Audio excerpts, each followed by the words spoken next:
I'm gonna have to apologize multiple times to you all. Everything is messed up this morning. My camera's messed up, my monitor's messed up, my sound is messed up. Wait, so you guys didn't have any music for the entirety? Oh, I'm sorry. I'm really new to this whole streaming thing. I'm just getting started. My bad, everybody. Welcome in, folks. How you doing? Good to be here.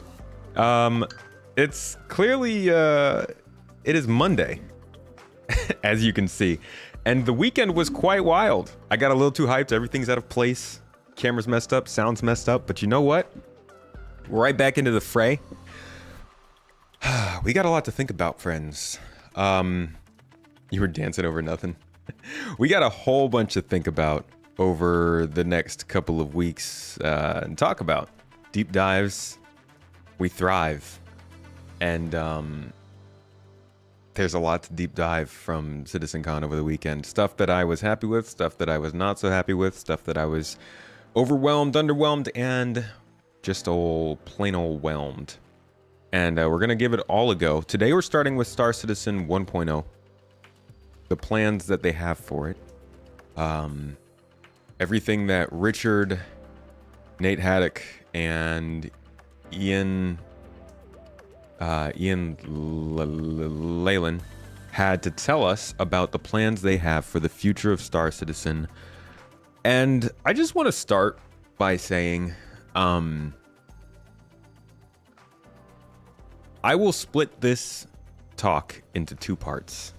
There is the parts that Rich and Nathan had, which I feel like were very good on just introducing me to what the they had planned for all this stuff. And then there was what Ian had.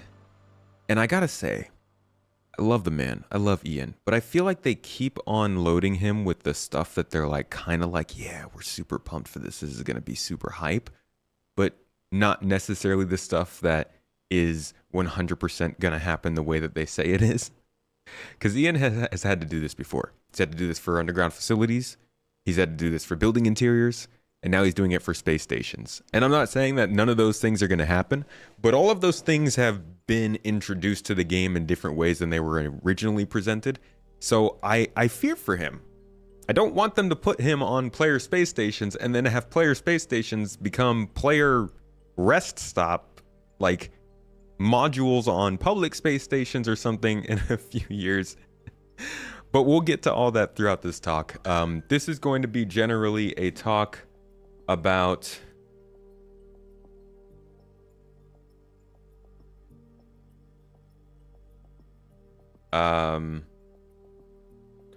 hold on a second, I'm sorry.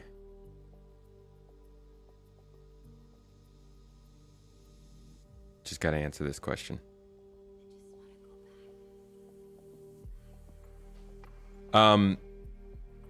This is man, I don't even know what I was saying. We're gonna go through all of this though today, and we're gonna talk about like what they talked about for Alpha, for Star Citizen 1.0, not even Alpha. We're gonna be past Alpha and past Beta apparently, and what they said, what they didn't say, and what kind of questions we have. It's gonna be a lot of chat, as you guys know. That's how we do here on the deep dives when we're live. We'll be going back and forth, talking about what we see, what we don't see, what we like, what we don't like, and just in general, you know, kicking back and having a good time. I guess since CitizenCon is over, I can turn on these alerts again. Good Lord, I don't... They were off before. Okay, there's YouTube. Twitch, you good? You good, Twitch? Let me see. I had to turn everything off over the weekend because we got a little overloaded. But I think we're back. I think we're okay. So yeah, thank you for joining me, folks. Welcome in. How you doing? There's a lot of chat. I don't know if I can say hi to everybody today. Do we think the galaxy is... First of all, Coin Addiction, thank you for the super chat. Question in here we already got. Do we think the galaxy is no longer going to offer base building module? Strangely absent from base building vehicle discussion this year. No, they're pretty much tied to that. At the hip. They can't just not do a base building module because they didn't talk about it. They got to do it. Yeah, give me the wow in chat. Wow. No, I think it's just like CIG. You know, they'll introduce you with a ship. The ship will be meant for some gameplay. You'll be excited for that gameplay with that ship. And then 3-4 years later, that gameplay will actually get introduced to the game. And there will be another ship that has that gameplay that is actually testing it. And then your ship gets it a little bit later. You remember salvaging? The Reclaimer didn't get salvaging first. The Vulture did. Actually, you know what? Mining did go to the Prospector first. But like whenever we get passenger transport, I'm sure there's going to be another ship that comes in with that gameplay, and then it gets passed down to the other ships that are introduced with passenger transport. It's a whole thing. The Expanse likely won't be the first ship that gets refining. The Galaxy probably won't be the first ship. Hey, there we go. The Pioneer is not going to be the first ship that gets base building. This is just how it is. It is known. And it's part of the Bible of CIG. So I think the Galaxy will still have its base building. It'll still do its stuff, but it's probably going to be a little while longer than the rest of the stuff that's doing base building. Yeah. From what I've seen, a lot of people are pretty bummed out that the Galaxy did not get its honorable mention or even its cameo. Especially because last year at Base Building Con, whatever you want to call the panel that they did last year on base building, the Galaxy was there. It hurts. It hurts. But today we're not talking about base building. We'll get to that. That'll be later in the week. I think that'll be a Wednesday. Will that be a Wednesday thing? I was going to do Star Citizen 1.0 today. We have Citizen Central tomorrow. I'll be doing a live podcast, bringing on a couple of other creators, some of whom were at CitizenCon, some of whom were watching from home, and we'll be talking about our feelings about the whole thing tomorrow during this stream. Little special Tuesday stream for you. Wednesday, I think I'm stuck between doing either base building or a Squadron 42 watch through with you guys, looking at the details, the things that have changed since the last time they showed a Squadron, all that jazz. And then Friday will not be a stream, it'll be a live podcast, so I will be live with you guys. I guess technically that's a stream. I will have Luke Stevens on. He is a YouTuber from the YouTube netherworld.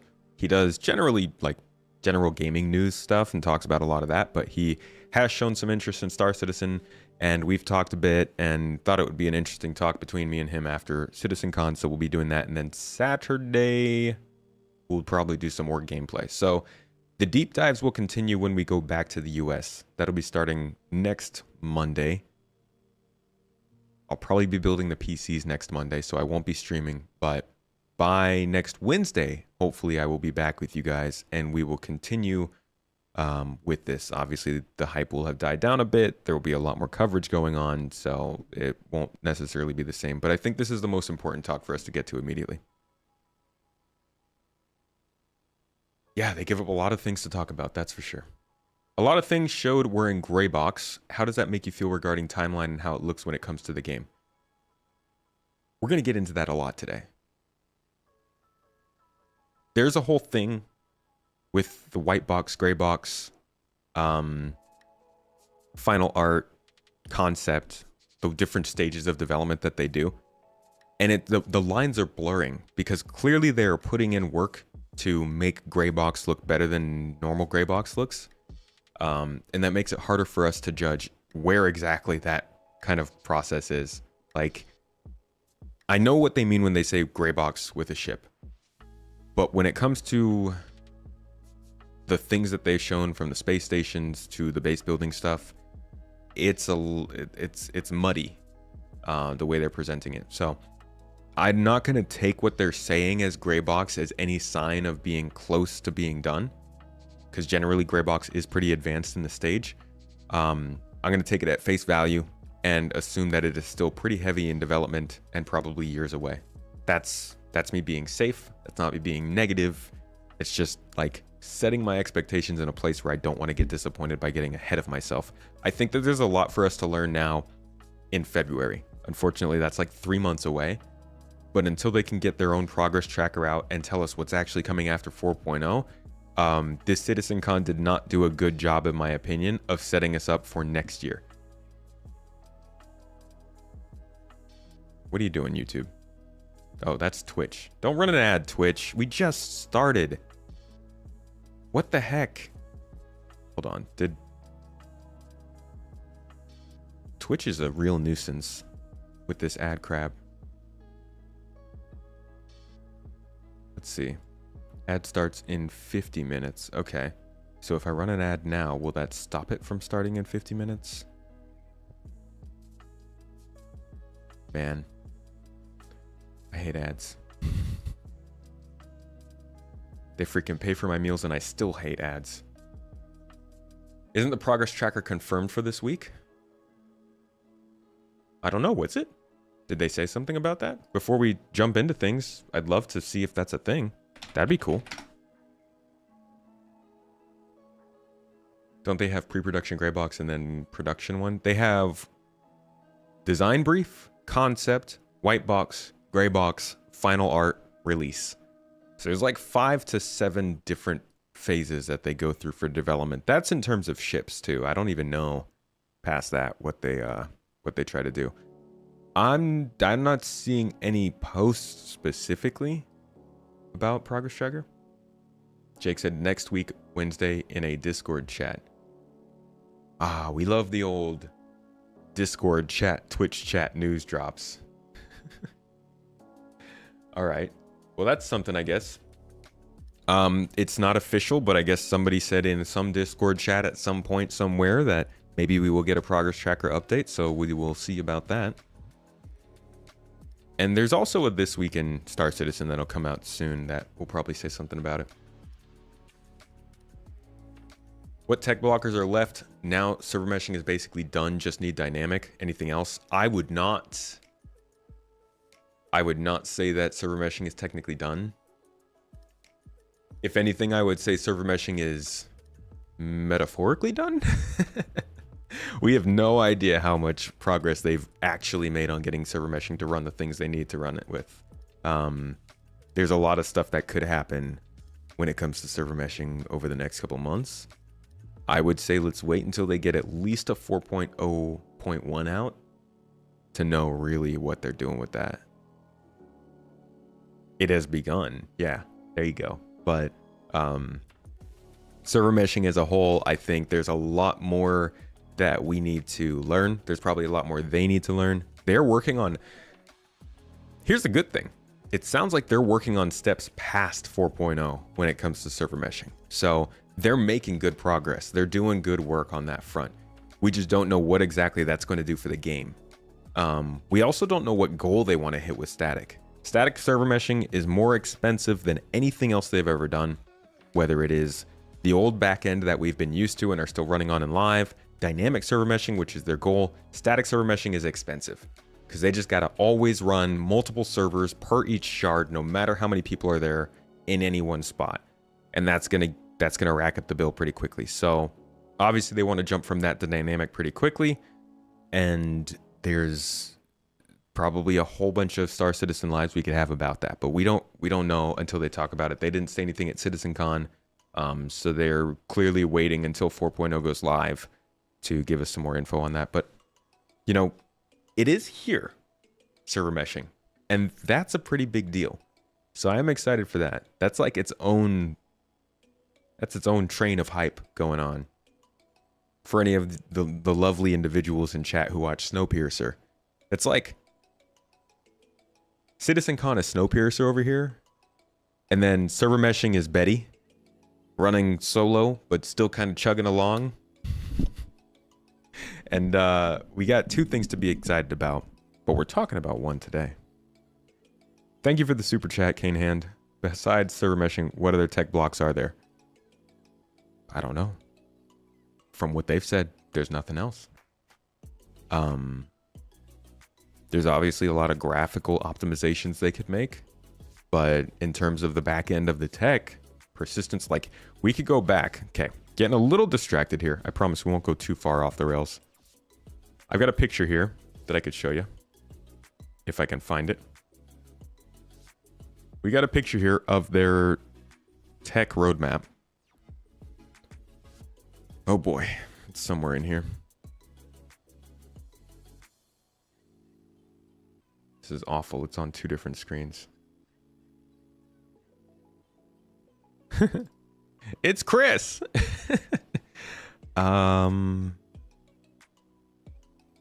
This will show you their different tech blockers.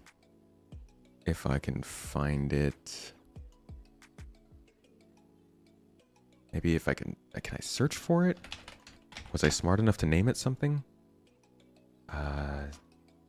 Server meshing, possibly? No. Maybe 1.0? No, crap. Okay, so I'm just gonna have to manually look for this. Hey, thanks for the super chat, mate. Let me find this picture and then I will check out what you said. I know it's here somewhere. Come on. Come on, buddy. Come on. Oh boy. No, I don't know where it is.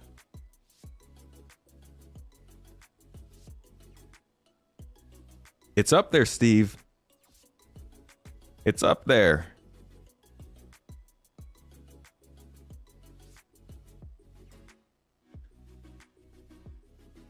Excuse me. Maybe I'm in the wrong folder, actually.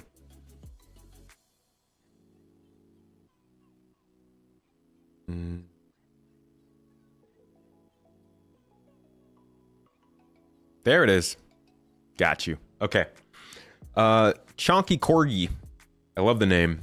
What is the next big content you think will come after 4.0? Because from what I see, what they've showed is like 2 years away. Yeah, dude, I don't know. That's what I'm saying. That's what they haven't given us at CitizenCon. I'm largely in the blue. I'm gonna have to do some thinking on like what might be coming next. I think it'll be going back through the monthly reports we've been seeing lately. Specialized armor, I think, is definitely something we'll see pretty soon. Hacking, I think, is a good possibility. What else? Quantum travel rework, if that doesn't come with 4.0.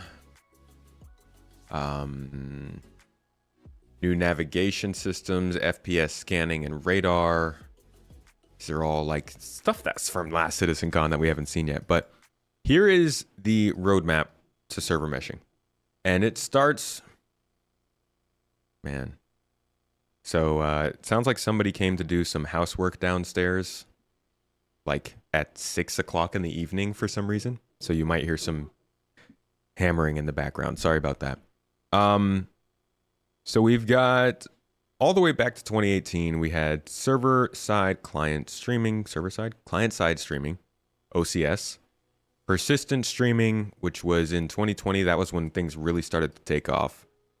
Entity graph started to get intertwined with the game.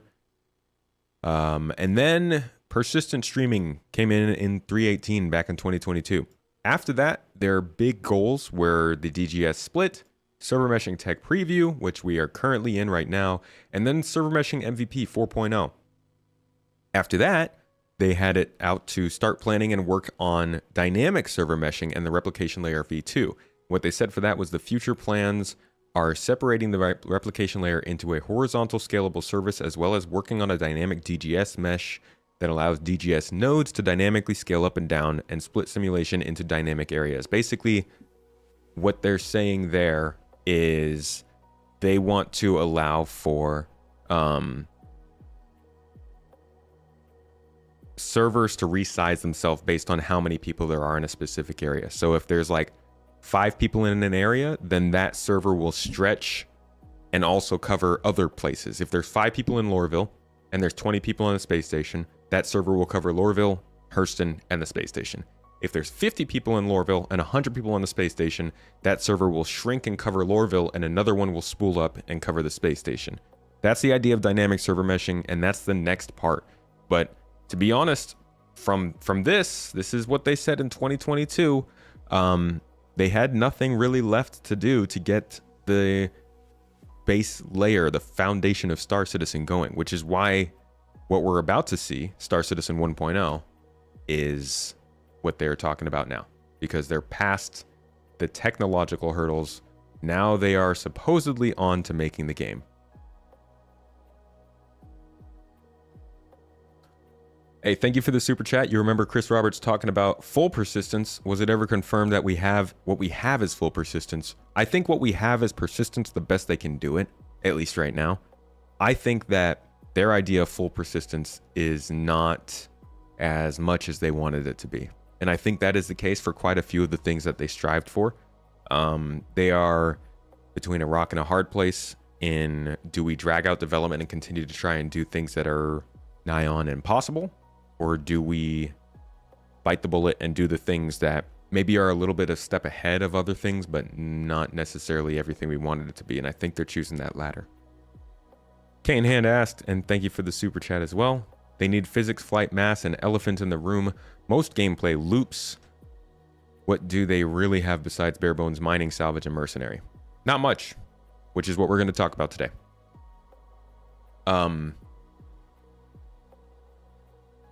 Chat's popping off today. You guys, let's talk about Star Citizen 1.0, yeah?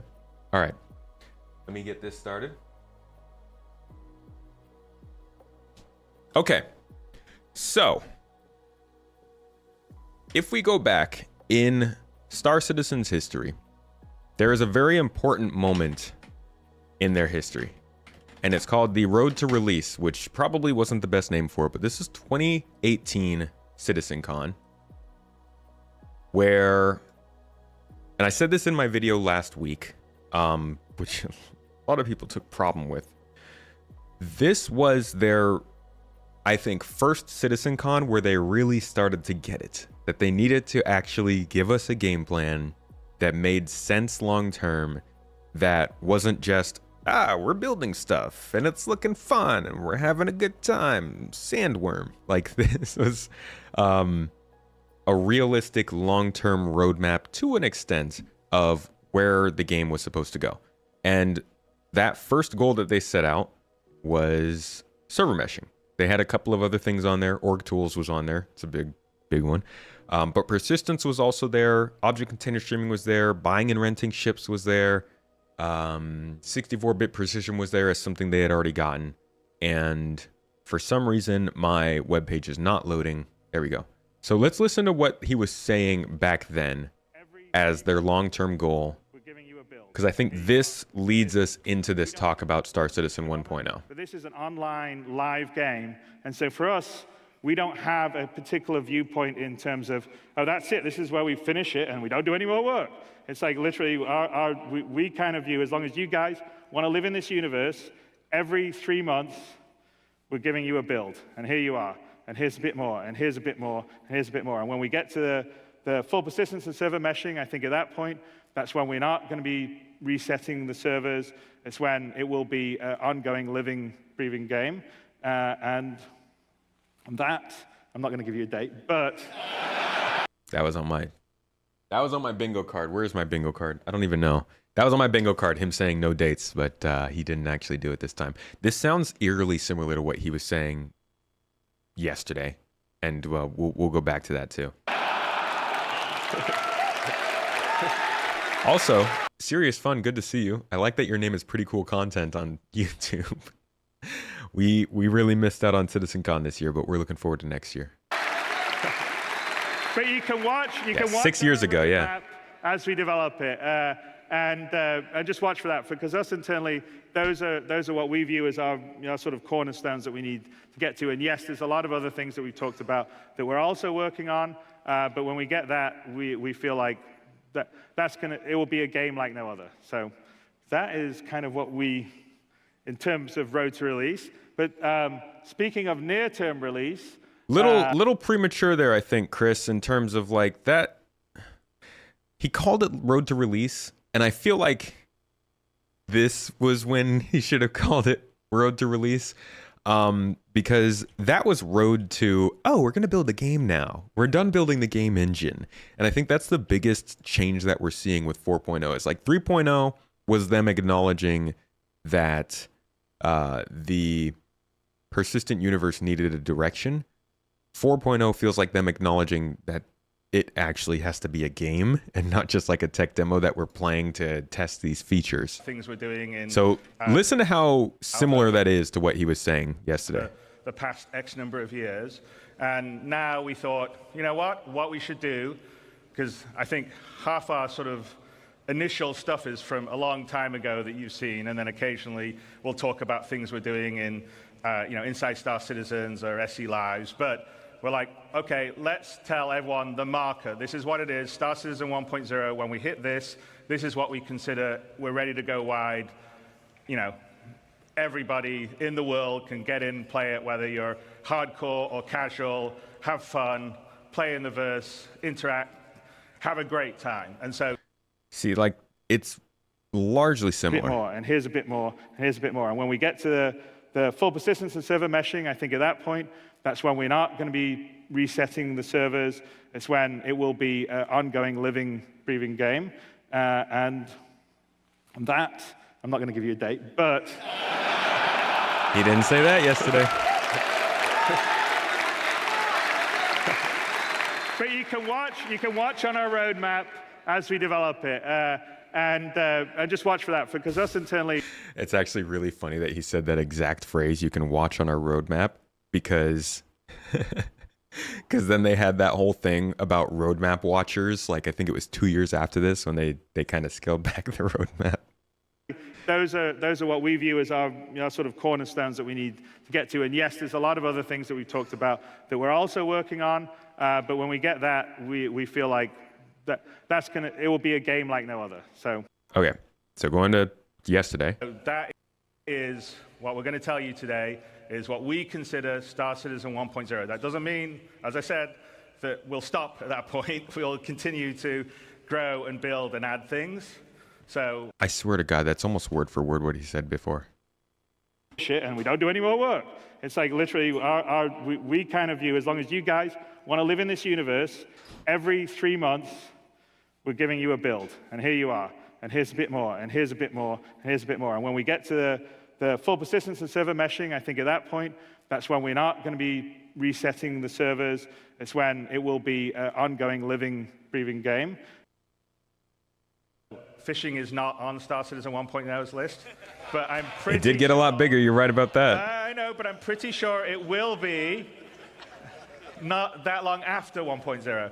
But that is the example. We're going to tell you what the marker is, and to do that, Rich Tyra, who's our senior game director, is going to come out with a few of our I think other one of the directors biggest and changes we've seen in Star Citizen over the years is that Rich Tyra is now giving a lot of this messaging. Chris is stepping off the stage, which did not happen before 2022.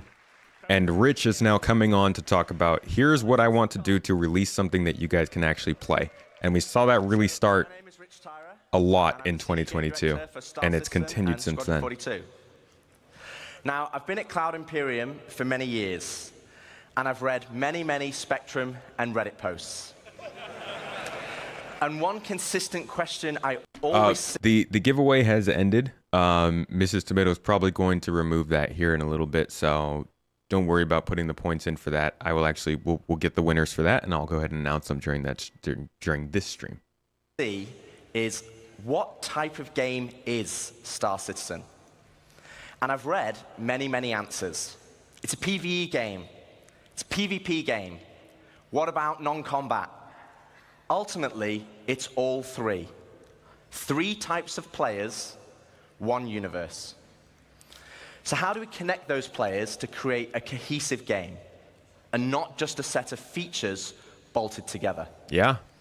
Dude, he said that earlier this year, but that's so on the point. It comes back to that elegant, simple question. What type of game is Star Citizen? Well, today, we're going to find out. Okay, so before we get stuck into Star Citizen 1.0, I think I need to clarify a few things. Firstly, what about 4.0? Where does that fit in? Well, 4.0 is the patch that contains server meshing and pyro. And fundamentally, it's an alpha development patch, which means it's adding further tech, features... This is the current CitizenCon. Alpha version of the game. Today, though, is beyond 4.0, all the way to 1.0. And the big difference is that 1.0 is the full release of the game. Okay, so what does that mean? How will it be different to a normal patch? Well, firstly, let's look at the 1. The 1 means we're committing to higher base performance and minimal bugs. Only 1 crash per session. No longer will we reference that the game is in development. This will be a fully released and polished experience. It means fully rounded gameplay loops, from new player experience to story missions and endgame content. And crucially, it means no more resets between patches. It's a true... Which is like, wow, yeah. That's why I feel like, once again, Chris misspoke back here during the road to release, because he was like, yeah, once we hit persistence and server meshing, we're going to stop the wipes and stuff. And it's like, well, no. Then you're going to do some stuff so you can stop the wipes. Don't get ahead of yourself. But that's why Rich Tyre is giving this presentation and not Chris. Love Chris, but he goes a little off script, I think. It's a true persistent universe. So if that's the one, what about the .0? No glitches. Well, it's Zero just glitches. as important. It means we're still committed to continued development, with new content and features being planned post 1.0. But those features will no longer be tier 0. We'll be committing to a higher benchmark of quality for each patch, and most importantly, it's a moment in time. If there is a content, feature, or star system that we've mentioned in the past that is not in 1.0, it just means it will come later. That, as much as that is quality marketing speak, I think the safest way to go about this is to not think about anything past 1.0. There's obviously going to be more stuff after 1.0. Our own org headquarters is in Magnus, which is not going to be in 1.0. But the best way to enjoy Star Citizen is to just expect what they've stated. And all they're stating here is the 1.0. So as much as he says that, I would still just, keep that in mind. It helps a lot with not getting disappointed later. 1.0 is more than just a number change. It's the beginning of a new phase of development of the game. Okay, so we know what the 1 is and the .0, but before we move on, I want to address one important point. Okay, sorry to cut this off, folks, but we do have some giveaway winners. You guys were awesome over the course of CitizenCon, and day 2, a couple of you guys won some ships that we didn't get to announce because CitizenCon did not go as long as we thought it would. So, Mrs. Tomatoes got the winners here for me. Who got it? For the standalone Pisces Expedition CAX Pisces winner. is the person Hajimals? And they won. Why did they win? From answering a question? question? Yes. Release date for Star Citizen 1.0. Sorry, you didn't get the Star Citizen date for 1.0, but you did get a Pisces. So that's something. Yeah, I'd say that's better than a release date, at least for you specifically. I will be reaching out to them if they're not in chat. Cool. And the 100i 100i winner, is that with a game package? With a copy of Star Citizen. Starter pack, actually. Cool. Give us a little drum roll. Terrible drum roll. Come on. Is Noir 1646. Noir 1646. Dang, they're old. They did That's like 400 something years. Jesus. 460, 470 years? Just terrible joke. Holmes, They won. why are you even worrying about Star Citizen? They won Thank by you. claiming the loyalty bonus on Twitch. Nice, nice. Congratulations to you both. If you're not in chat, Mrs. Tomato will be reaching out to you. Yes. Thank you. And if we hit our gift goals, membership stuff goals today, we'll be setting up a new giveaway. I think I have those here. So if we hit our goals today, we'll have a new giveaway going up? Yes. All right. And let me tell you what we're gonna We're at do 1 out of today. 15 today. All those viewers, 1 out of 15. All right. We good. will be They're here giving- for the info. I know. I see you. We will be giving away A Nomad? a Nomad Cool. game package. Cool. So a Nomad with a copy of Star Citizen if we pass our goals for the day. Bye, guys. Let's see if that happens. And with that, let's get back to 1.0. Let's see what's going on. And for this, we need to go all the way back to the beginning. Toes. Here we are, the Kickstarter. As a backer myself, the it brings Kickstarter. back memories. Thanks for the sub, Darth Chris. And it also reminds me we had a lot of stretch goals. And one of those goals was 100 star systems. Oh my God, I was so relieved when he started talking about this. I'm so sick of answering that we are not going to have 100 star systems. Even like he's talking about 1.0. I don't give a about 1.0, okay? 100 star systems is such an unrealistic goal for the way they're doing star systems now. They changed the way they're doing it. When we started this game in 2012, this was going to be Star Wars Outlaws in the way that you would land. You'd pick a spot. Dude, we have the video for it actually right here. Star Citizen, CitizenCon 2015, I think it was. Like, we have a video that shows what it was going to be like back then. It was not going to be a good time. I mean, it was going to be a good time, but it was going to be not what we have now. Look at this. Check this out. Entry, descent, and landing procedure initiated. Assuming navigational control. This is it. You press a button. It cuts to a split screen. It shows you flying into the planet. Ah, there's something in my glass. It's so fast. And then suddenly, boom, there's a city in front of you. And you're suddenly flying through the clouds. Descent vector preparation. This is almost exactly what Star Wars Outlaws does. And it's not a bad thing. I'm not trying to hate on any other games in the way they do this. This is something you have to do for a certain type of game. But it was entirely different than what we're doing now. You could fly this entire course yourself now. Please stand by for arrival at Commercial District C, Area 18, Arcorp. None of this is player controlled. This is all still cutscene.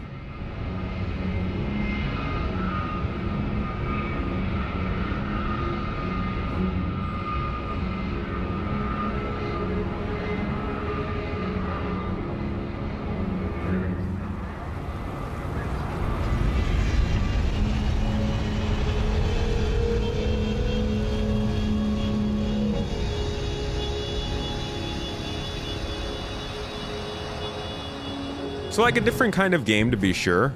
And it's not about whether or not this is right or wrong. When they acquired all of the Crytek devs and they got their, for those who don't know, around this same time, Crytek was having a lot of problems. They couldn't pay a lot of their employees. So a lot of those employees straight up went to CIG. Sean Tracy is one of them. Those are people who literally were building the CryEngine and they weren't getting paid.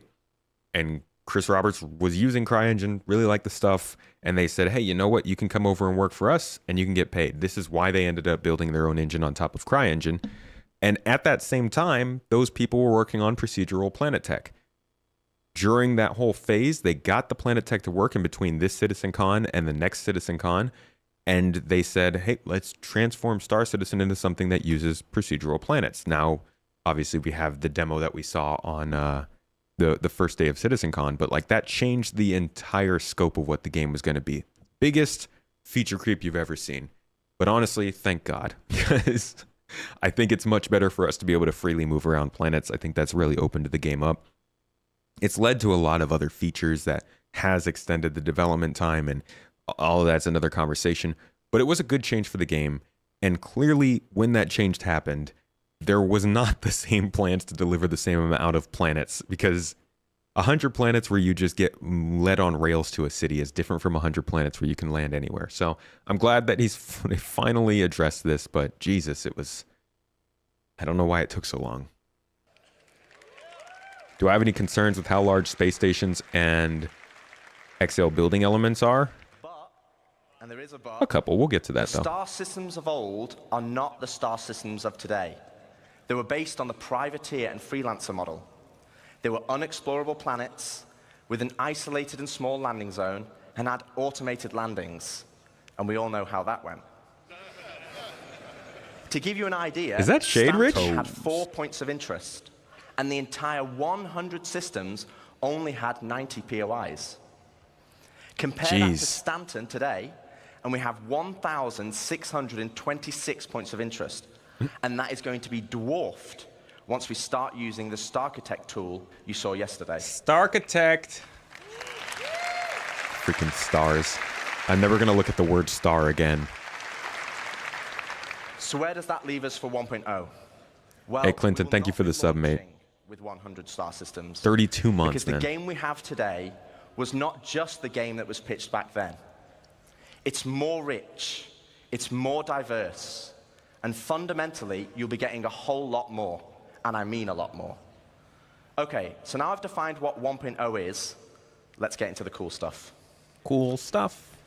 Star Citizen, by its very nature, is a sandbox MMO. Today, you as a player have to find the fun. You have to figure out what you can do and how to do it. If you want to be a hauler or salvager, you have to know those professions exist. You have to know what ships support that gameplay. And you have to rely on outside resources for help. As it is now, the game is not set up to help you. Yeah. So we're going to add a soft framework, a nervous system, that connects all the professions, ships, and content together. And to do this, we're going to add a main story.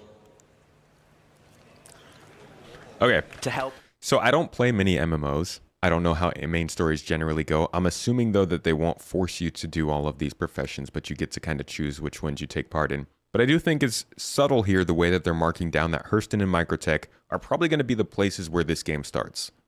At the end of the day, when 1.0 launches and we all load in for that first persistent moment, it's going to be either Microtech or Hurston, which is kind of crazy to me.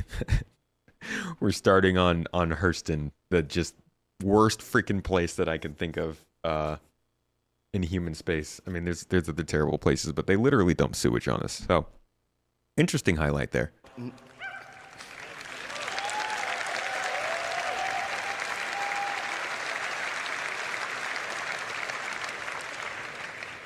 To help new and existing players, to help discover all the exciting features and content we have, to take them on a journey of discovery of what the game has to offer. This story will become the spine of the universe and help onboard players with understanding how to play the game and understand what's available to them. This story will also introduce each of our guilds and what professions we have to offer. Like the United Resource Workers, our core industrial guild, which supports two of our main professions, mining and salvaging. They also support many other features and professions, like repair technician, crafter, and builder. Guilds are hugely important in Star Citizen, and as you know by now, guilds are comprised of many factions. As you work for each of these factions, you will gain guild reputation. You can then use this reputation as a currency to purchase guild-affiliated rewards, like ships, blueprints, and items. And each guild will have a unique inventory of what they offer. Alongside economic growth, guild reputation will become a core progression of the game. And to talk more about guilds and our main story, I'd like to introduce David Haddock onto the stage, our very own narrative director. I do wonder how deep this goes, because this could go one of two ways. It could be an incredibly deep, super engaging main storyline, or it could also just be kind of like the missions we already, I don't want to say the missions we already do, the missions that you would do for these guilds at the time of 1.0, just stacked up in line with specific call-outs to go and pursue these missions, with a little narrative mixed in so that you're driven through it and you know what to do. There's just a lot of different possibilities of how they could do a storyline and have you interact with these guilds. And it could be super heavy-handed or super open. And they didn't go super in-depth with how they want to do it. But if we go by what the current mission givers are, I don't know how many of you have tried any of the mission givers, but you can look at kind of, I think Clovis Darnley is a solid example of how it works. Let's go to CitizenCon 2017, I think it was.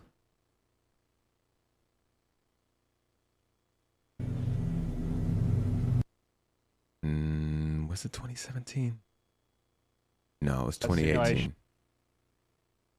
To show, I think, like, this is about the level that they would need to go into to get you into some kind of a mission. Percentage, and then it will fade over time, and then you'll need to actually get fixed up here. Stream Whether is it's frozen? at a hospital. Y'all are frozen? Looks like we dropped a couple frames. Or by the Apollo or Endeavor. Yeah, exactly. I mean, the idea is the MedPen is a short-term solution that stops bleeding and lets you operate for a little while, but if you don't go and get longer-term fixed up, the bleeding will come back and you'll eventually die. So even with MedPens, you still need to go back and get medical help and fix yourself up, just like repairing you're like a ship. You repair yourself. So here we are, reclamation and disposal. So this guy would be like a representative of a guild. It could be this lightweight.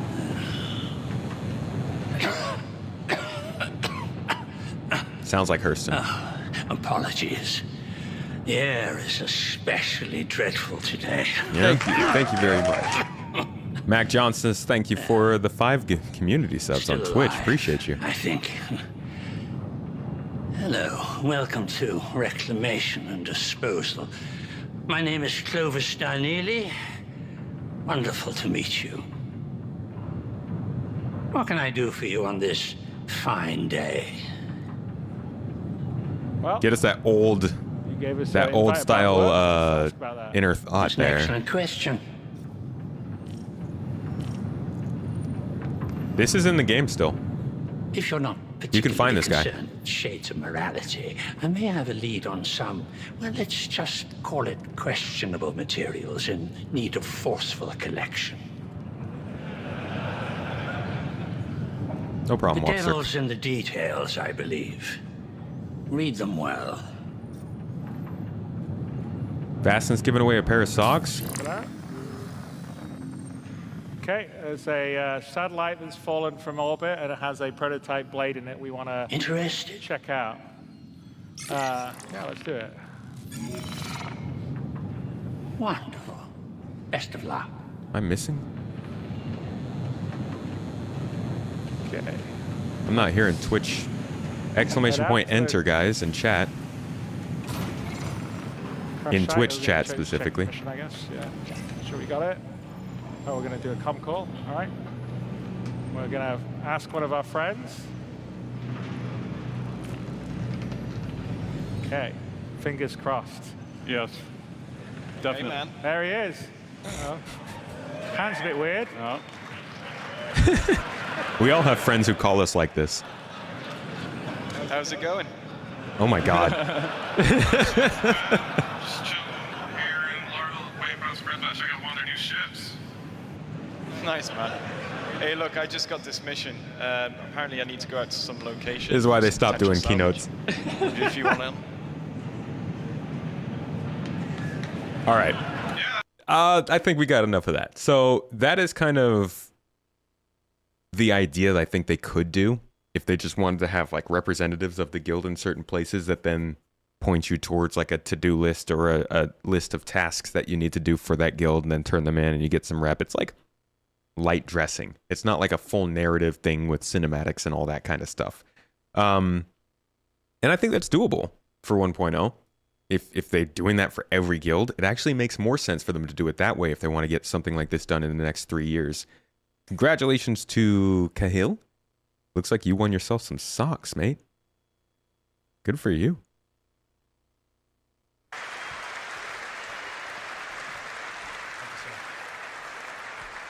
Thank you, Rich.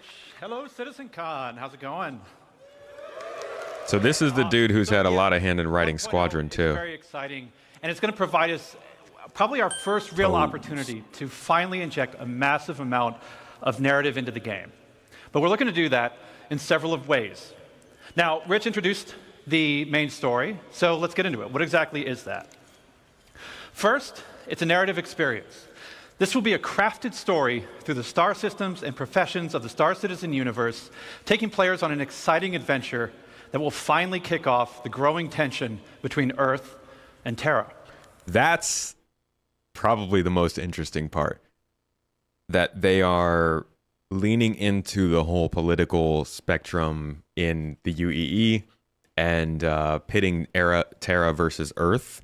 I wonder how long it is until we actually get Earth in the game, but the fact that they're using that as like the center point of the story is really exciting, because you'd think they would just kind of rely on the Vanduul and the whole thing with them. But sort of like a Cold War lead up to a Civil War is pretty cool. Yeah. It will be NPC driven. So while Squadron 42 will always be the place. And I do shout out to the Astro Historian. I think he's going to do a good piece on this lore-wise. I would check him out if you're interested in the lore of this game, because it's deep. To go for AAA cinematic adventure. We're bringing a lot of the techniques that we learned from that to capture and build a cast of dynamic characters, some of which may be familiar, for both this story and the PU. And the main story is also designed to be sort of like a tour bus structure where you can hop on and hop off at any time you want to. So we're not also requiring you to do it. So if you want to log in day one and just go off and do your thing, you can do that. Or maybe you want to put the story on hold so you can go explore a new facet of gameplay that you just discovered. Go for it. The point is that you can complete it at your own pace. That's nice. So that's the what. Novert, thank you for the sub. Why do you want to do this? What's the motivation to want to go on this ride? Like Rich said, for new players, it's a great way to ease into sort of the vast lore that we've been developing over 12 years. The gameplay, the locations that the game has to offer, and also give you a sense of upcoming stories that are about to come. But you've been playing Star Citizen for years. You probably know the lore better than me. So what's in it for you? Now, of course, we'll have rewards along the way as you complete missions and whatnot, but we're finally going to offer a big prize for completing the story. Citizenship. You got to serve for citizenship, baby. We're Starship Troopers now. Fulminous, thanks for the sub. I'm conflicted, because I just said that like simple dressed up missions were a cool thing, but man, a deep story in this kind of setting where you're not military like in Squadron 42, but you're just like an everyday kind of person, and you get to actually get involved more in the deep lore of Terra versus Earth, of faction versus faction. Like I'm thinking of quests that I went on in like Mass Effect or Cyberpunk, where you get to understand the depth of the factions in local and like galactic and intergalactic stages and how they bounce off of each other, and that could be really interesting in this game. But at the same time, like, you know, obviously we all kind of want some level of sandbox to stand on its own, and a lot of people want the sandbox aspect of this game to be the dominant part. So many of you already know this, but for you can have the same character between the two games. There are citizens and there are civilians. Citizens are members of the population who have demonstrated a commitment to bettering the Empire, and as such are given benefits that civilians just don't have. The Empire. Now, what those differences have been debated in the community over years. 1.0, we're finally going to answer that debate. I won't get into the full list of benefits that we're going to offer. Slinsking, thanks for the sub. Will be around land ownership. Oh. Citizens will be able to purchase land anywhere in the UEE and enjoy the security that comes with it. But civilians will have a couple of restrictions as to which systems and which planets they can buy on. So, like, technically, all of the pirates will be completely fine being civilians if they don't want land in official space. And I wonder how deep they go with that aspect. Like, there's a lot you can do with the way citizens are treated versus civilians. We all, living in the current year 2024, we all know this. And it would be interesting to see what they do with this and how testy they get with it. So that's the why. So where is this adventure going to take you? Well, 1.0 is going to include 5 star systems. This story is going to weave you through all of them, but where exactly are you going to go? You don't have to get Squadron to do this we've stuff got in Star Stanton, Citizen. which needs very little introduction. I'm sure you're all very intimately familiar with these 4 corporate-run worlds. But since I do lore, I figure I could take the next hour and just walk through each one of these. But I'm kidding. We've also got Pyro, Land of the Lawless. A volatile star at the center of the system is the perfect metaphor for the constant I struggle. love how all these planets, they're like, look at these gorgeous vistas with this land that you can go and land on. And then for Pyro 5, it's just like clouds. Struggle between the gangs and survivors trying to hack out an existence here. If you saw Ian's location presentation yesterday, then you know that he reintroduced Nick's system. There's another unclaimed system that's currently home to the People's Alliance, a wannabe independent government formed during the Messer era, but now struggling with the burdens of governance, a growing outlaw presence, and a new threat on their doorstep from Vandal raids. Okay, hold on. Lore folks in the chat, did we ever know that they were dealing in Nyx with Vandal raids? Is that a little lore slip? B5, I'll catch you later. Thanks for hanging out. Like, if we go into the history, left unclaimed, Glacium Ring, Messer regime moved into vacated mining facilities, safe space beyond UEE's reach, political dissidents, a place to hide for small criminals, tensions are high. Is there anything in here about the Vandal? I don't think there is. I know we know that it bordered there, but I don't see anything. There's nothing in the wiki about Vandal raids in the Nyx system. How about Galactopedia? Because that sounds like some interesting possible gameplay for Star Citizen in the Nyx system. Galactopedia is always pretty light on details. Yeah, I don't think that's something that we were particularly privy to before. We know it's bordering Vandal systems, but we've never heard that Vandal is actually raiding into Nyx. That could be like the main gameplay thing that separates Nyx from the other systems. Obviously, it's unaffiliated and it's not as high in crime as Pyro. But that's a very interesting possibility for Nyx. Formed during the Messer era, but now struggling with the burdens of governance, a growing outlaw presence, and a new threat on their doorstep from Vandal raids. Talked about it when they were introducing Ian Nyx. also made another big announcement of our 4th system, Castra. Situated along the former Perry line, this was a key strategic system to launch an attack if the Cold War between the humans and the Xi'an ever escalated. So that's 4. So we got 2 potential systems that are looking at alien involvement, Castra and Nyx, that are in Star Citizen 1.0. And both the Xi'an and the Vandal, I don't know if we will see the Xi'an in terms of their actual player, or not player, but like character models in Squadron 42, but we've seen their ship. So we know that the Xi'an are involved in Squadron 42, at least by ship. We know that the Vandal character models are worked on and plenty developed for Squadron 42. I wonder if we will see both of those aliens in Star Citizen 1.0, despite them not really talking about it specifically.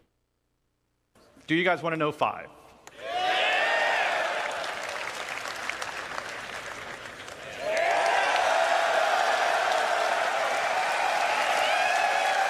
And this just makes sense. For starters, we know they've been working on lava.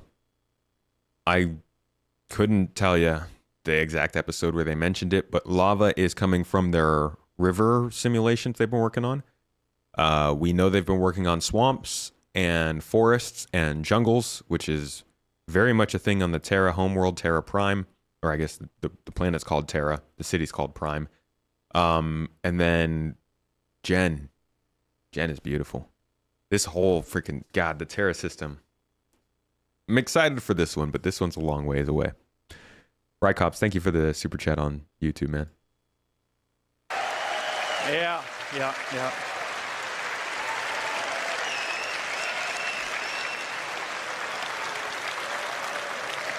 We're finally doing it. Considered by many to be the new jewel of the Empire, Terra has been a shining star against the more imperialistic tendencies of Earth, even in the darkest days of the Messer regime. Now, many believe that Terra should be the new center of the UEE. I don't know how you all feel about that.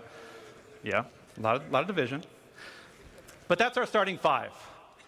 Each system and each planet will be featuring the massive level of outposts, POIs, stations, biomes, and exploration options that we've been perfecting with Stanton and Pyro, and you've been seeing in some of the other presentations this weekend. But we're adding one more level. We're also going to be adding location stories. Now, these will be short, NPC-driven missions sprinkled across our landing zones and cities that will exist outside of the main story, but will help provide an additional bit of lore and character to the location that they take place in. So, that's our main story. Dude, Shubin's got so much power. Rich mentioned. Look at them. Shubin's got fuel recovery. They've got all the mining stuff. They've got the refining stuff. Shubin's a scary company, man. And they've done some pretty messed up stuff in the past. Somebody asked what the excitement about Terra is. Terra Prime is... Well, for starters, Terra will be the only system in this group that is both Metropolis-dominated and UEE-controlled. So it's a high-security, heavily populated system. Stanton is a mid-security system, and it's controlled by companies. Pyro is a low-security system controlled by gangs.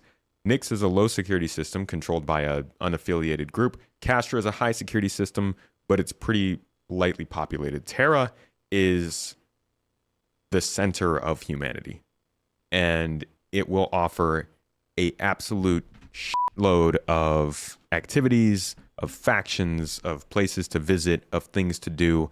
In fact, I think on this one they only listed one landing zone. I don't know if there were 2 landing zones on Terra before in the Arc Star map, but if you look at the Arc Star map itself, the Terra system is a very interesting system to get involved with. It's like Earth, but better.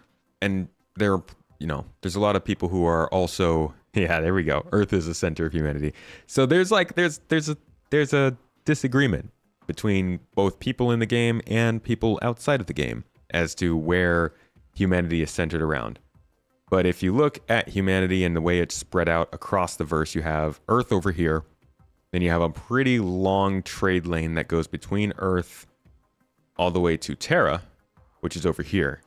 And this is kind of like your dichotomy of humanity. Terra has a lot of connections, though, and it also has some amazing planets all located in the green band, so they're easily habitable. You've got an asteroid cluster out here. You've got an asteroid belt even further out, and you've got like 4 or 5 jump points, I think. And then also Terra connects to, obviously, Stanton, which is like the shopping mall of humanity. And what else does it connect to? Pyro, unfortunately. It's a really interesting system.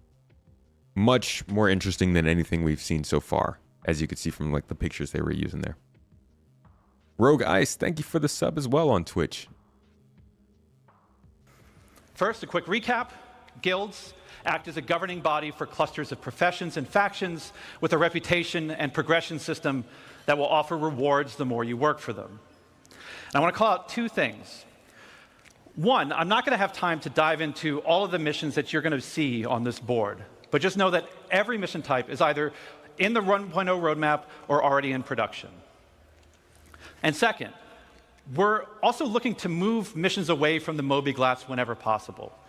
Sure, it will always be an easy way for us to get additional game content in, but we want you talking with people. So there goes your just thinking that they're missions on the Moby Glass. Adding characters to represent the factions that you'll be working for that will help sell their personality. Now, some, they'll still interact with you via the written word, but some will call and check in on your performance. And others, you may have to meet in person from time to time. Super standard. So, let's walk through them. Here we have the first guild. It's going to be interesting to see the people that you're going to meet in person. Are they going to instance those people so that you're not waiting in line to talk to a mission giver? This is like one of the longest standing questions ever since they started introducing mission givers back in the day with Miles Eckhart. Showed the United Resource Workers. Whether you're eager to earn credits, mining valuable resources from remote corners of the universe, sifting through detritus to try and salvage some valuable components, or even just acting as a technician, you'll find plenty to do with employers like Shubin Interstellar, United Wayfarers Club, and more. Next, you have one of the oldest unions in the UEE, the Interstellar Transport Guild. This will be the go-to place for everybody looking to make their fortune hauling and trading. Some of the factions that many of you already work for now, such as Ling Family Haul. Keep in mind here, this is something that we talked about a little bit yesterday. There is a passenger delivery here. So passenger transport is planned for 1.0, according to at least the guilds they have here. Hauling, Redwind, and FTL. And we're going to be adding something special for the daredevils out there. The Imperial Sports Federation. Freaking parkour athlete. Parkour athlete? What does that mean? Cargo Olympics, though. Cargo Olympics. Okay, we kind of joked about this when they first started bringing in the physicalized cargo hauling stuff. Cargo Olympics is, I want to know more. Legitimate and illegitimate.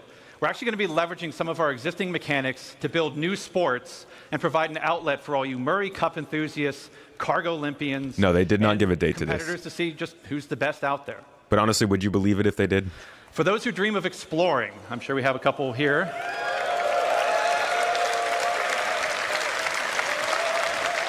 We had the Academy of Sciences that was brought up yesterday in the social presentation, if you saw that. This is a science guild that will include factions like the Imperial Cartography Center, who will task you with a variety of missions to better understand our universe. This is so much work, man. Oh man, this is so much work. Like we have some of these missions already, but we know that they're going to be reworked with the mission refactor that we're getting with 4.0. And I'm wondering if part of the reason that they waited to tell all this stuff was until they could get these things worked on, but I don't know. I mean, like farming missions could be something as simple as go harvest these from these animals out on that farm, or that could be something as complex as capture these animals, domesticate them, and then use them for so and so amount of time until you get this amount of crop and goods. And it's like, even though we're getting this all listed out, which is great, I love the detail that we're getting this explained in, I still do wonder just how in-depth any of these things will go. And I wonder when we'll start to learn that. Like, when do we start to get the real first examples of how these interactions will go in Star Citizen? They said 12 to 18 months for something like monster hunting or base building. So obviously we have that as a bit of a timeline to know when this stuff happens. But could it be that the stuff they've been working on over the last, say, 2 years, investigation missions, mining missions, we never saw those things pop up? Could it be that they just straight up said, hold on, we're not going to do these. We're going to wait until we have 1.0 in a good place where we understand what we want to do so that we can rework these and then launch them over time after 4.0 comes in. Maybe we see some of this stuff 4.2, 4.3, and that's where we start to get our first ideas of it. I don't really know, but there's a lot of possibilities here that could dictate very different timelines for how we start to experience this stuff. Glad to know that we're getting a full-on science-focused guild, though. I think that makes a lot of people happy. Such as sending you into a nebula to do deep scans, or finally seeing what's at the bottom of that planetary canyon. We're going to have a new faction called High Point Wilderness Specialists, who will offer missions associated with the various fauna that we're starting to get into the game, from population control missions to harvesting specific resources for research. Now, I don't know if we have some people who'd like to do combat, but our combat guilds were doing something a little different. Now, previous to this, these are all of our profession guilds. Yeah, it doesn't mean none of it's coming sooner. Some of it's probably coming a little sooner. Differently. See, these two are diametrically opposed to each other. So once you pledge allegiance to one, the other marks you as an enemy. On the lawful side, we have the Mercenary Guild. They represent factions like Eckhart Security. Sorry, I'm pausing a lot, but there's just a lot to see here. There's also There is a mission that used to get talked about in the monthly reports that we never saw. I'm just now remembering. It was, some of you might remember this. They talked about a mission in which you would be escorting NPCs as they flew around the Stanton system. But specifically, they mentioned that there would be tasks you'd have to carry out while you were doing this. And one of those tasks, the way they said it, made it sound like you were on the ship with the NPC. You weren't just flying a ship near them. And that kind of reminds me of this patrol kind of stuff.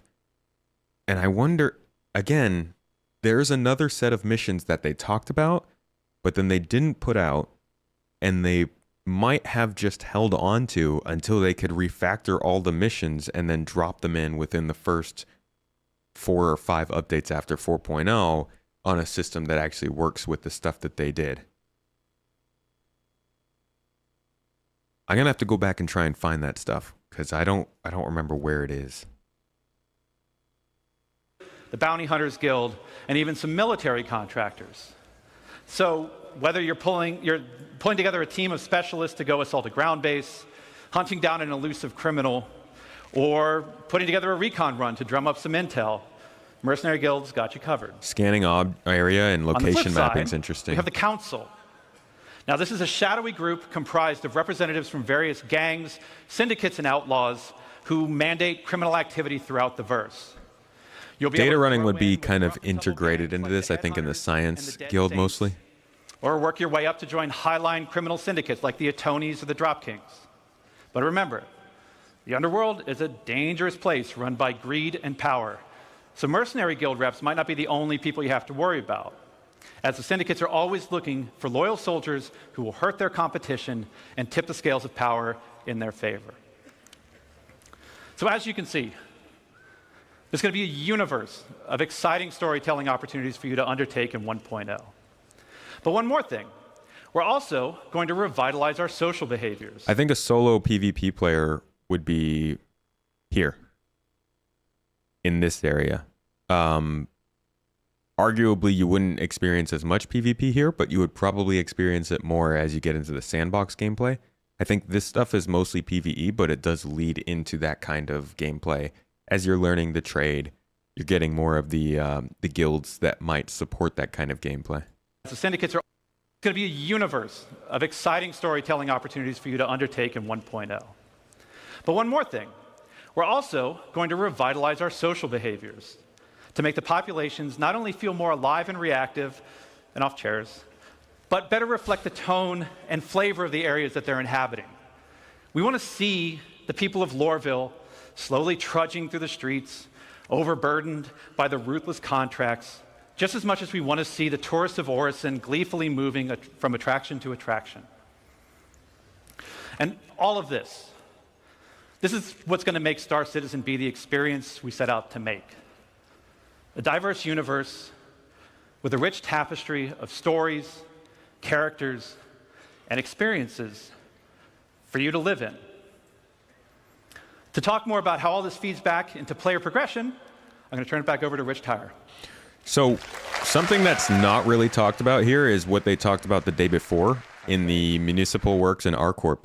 And that is like the dungeon aspect of this stuff, the contested zones that they're bringing in, the dungeons. This gets into how you factor in with the guilds.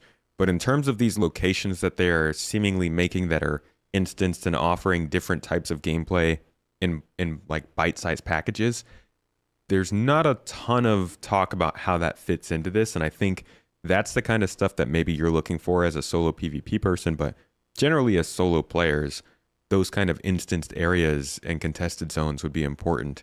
And there's not as much talk about that. Also, yeah, that journalism gameplay. Not sure I see that here, really, which is a good call out.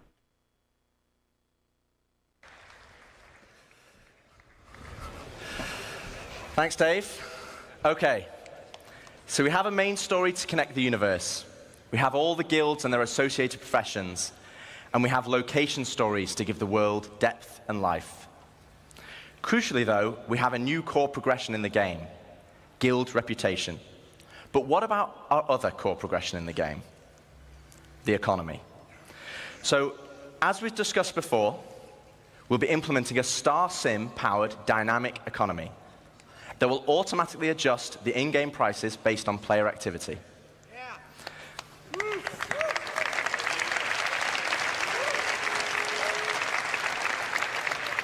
But for credits to actually matter, though, we need to have an economy where credits flow out as well as in.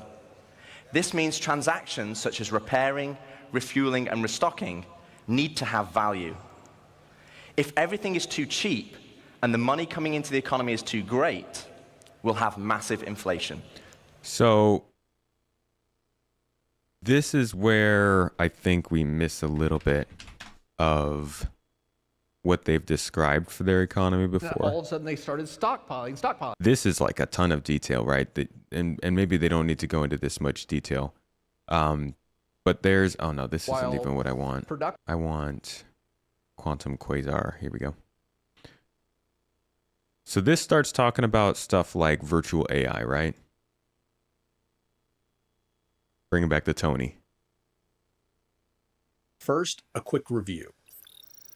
Quantum is a simulation of the game universe, and its purpose is to allow things, the price This is what Star Sim was before it was called Star Sim. of goods at a given shop, the amount of piracy near a landing zone, or what missions are being offered, to evolve and change over time in logical and realistic ways.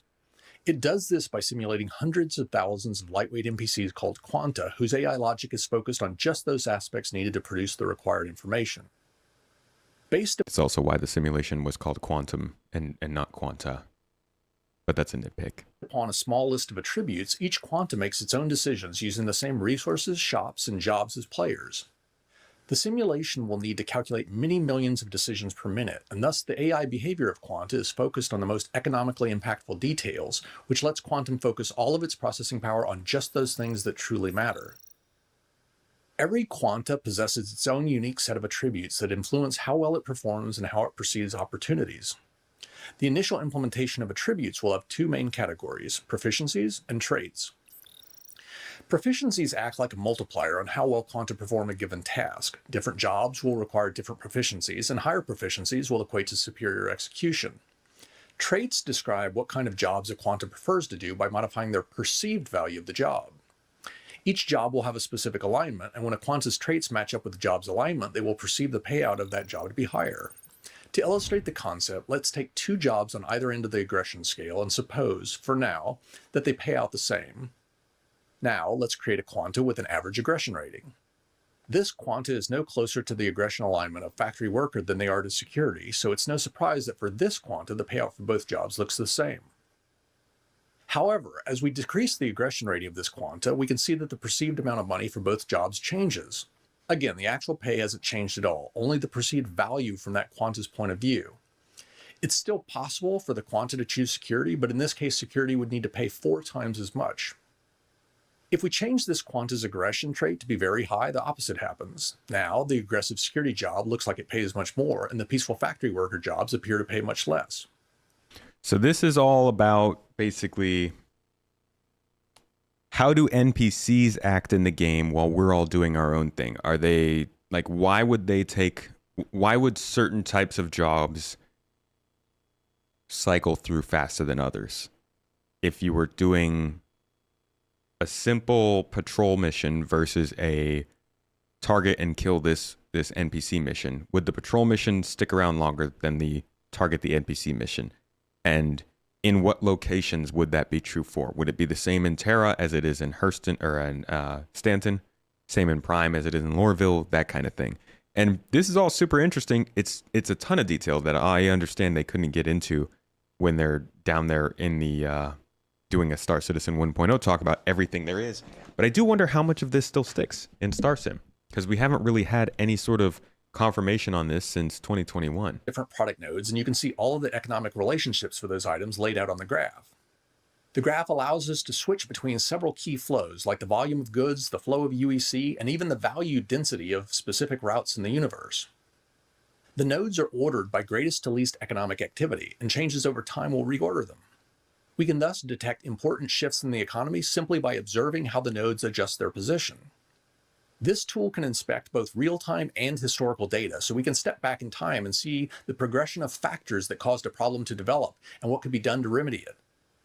When inspecting a segment of time, you can see elements of the economy phasing in and out, depending. This I do think is very much still included in StarSim. This is like basic supply and demand kind of stuff, and it goes deeper to the idea that there are caves with certain minerals, there are factories that mine certain or that refine certain minerals, and then there are factories that create certain objects that are sold to certain stores. And this is all part of their whole Starkitecture thing, I imagine.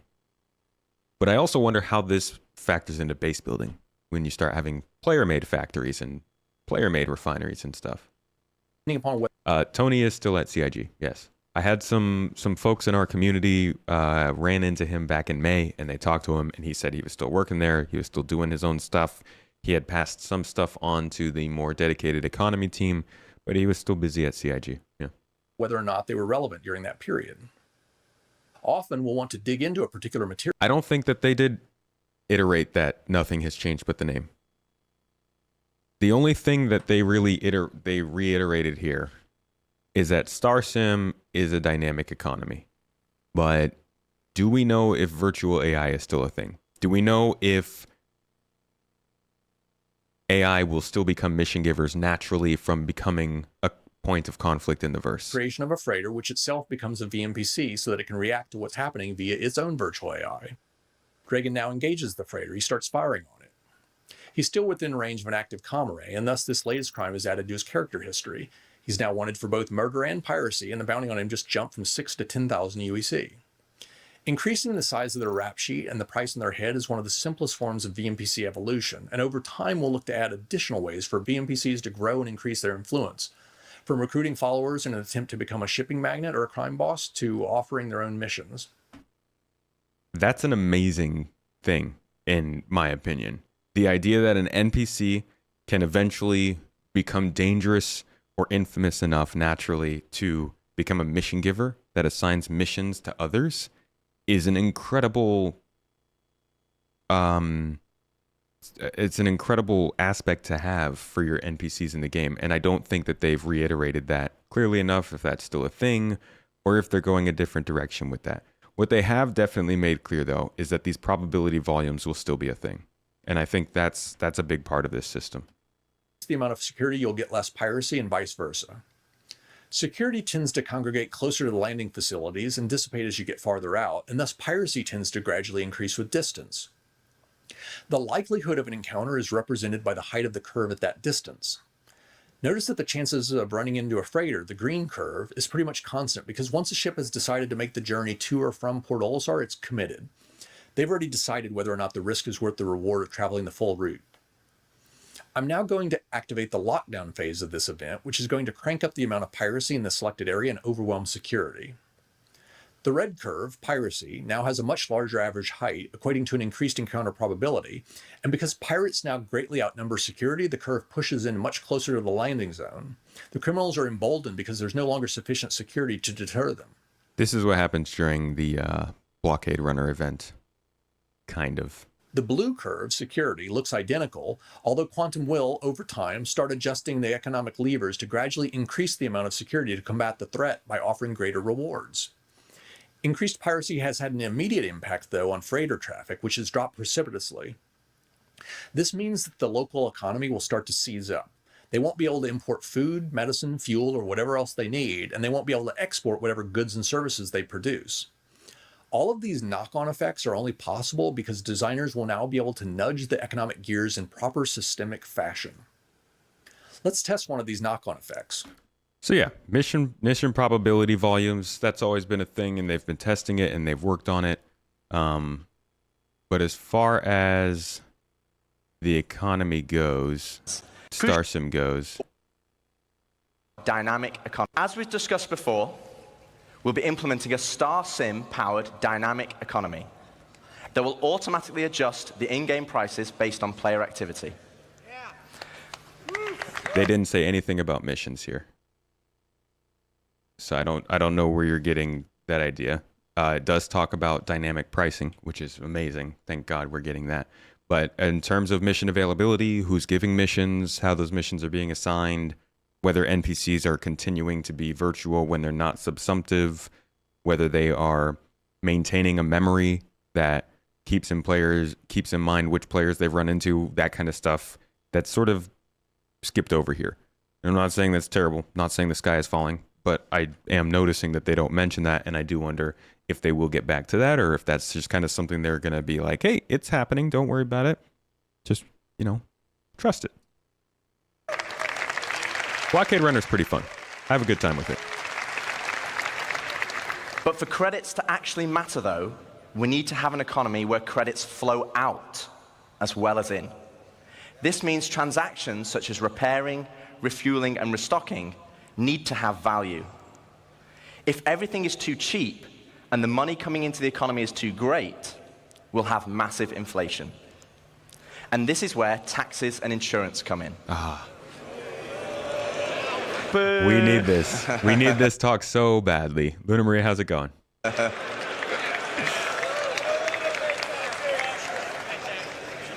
We'll have two main taxes: inheritance tax as part of Death of a Spaceman, and security tax for your base that will cover the cost of planetary shield tech. Insurance, on the other hand, will be split between medical insurance, which covers your hospital imprints, and probably the most important one of all, ship insurance. Now, as we have implants, just kind of brushed over that real quick, but we've talked about that a couple of times on this stream. We know that we are going to have cybernetics. So they're very clearly still sticking to Death of a Spaceman. We don't know what the details of that are. No point in assuming that they are the exact same, but they're talking about implants, and they're talking about inheritance tax, which are two of the big parts of what that's supposed to be. So you take enough damage over time as you're dying, quote unquote, then you have to get implants because maybe your arm got absolutely crushed in the your last life. You end up dying too much. You got to pay an inheritance tax and pass yourself all your goods and your ships and stuff down to a new character that you created. Sounds like those are still included. You say implants or imprints? I'm pretty sure you said implants. the most important one of all. Oh, he did say imprints. Insurance, on the other hand, will be split between medical insurance, which covers your hospital imprints. He said imprints, you're right. So maybe they're not doing implants. Maybe they are, though. But he said and imprints probably here. the most important one of all, ship insurance. So in terms of Death of a Spaceman, inheritance tax is still a thing. Imprints are still a thing. But he didn't actually say anything about implants. Now, as we have Death of a Spaceman, we also need Death of a Spaceship. Losing your ship should be significant. Right now, for example, over 90% of all claims in the verse are for ships that have not been destroyed.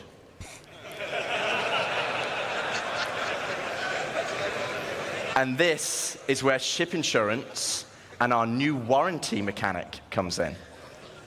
First up, we'll have 3 tiers of insurance, with level 1 being chassis insurance, level 2, chassis and component insurance, and level 3, chassis, component, and decorations insurance.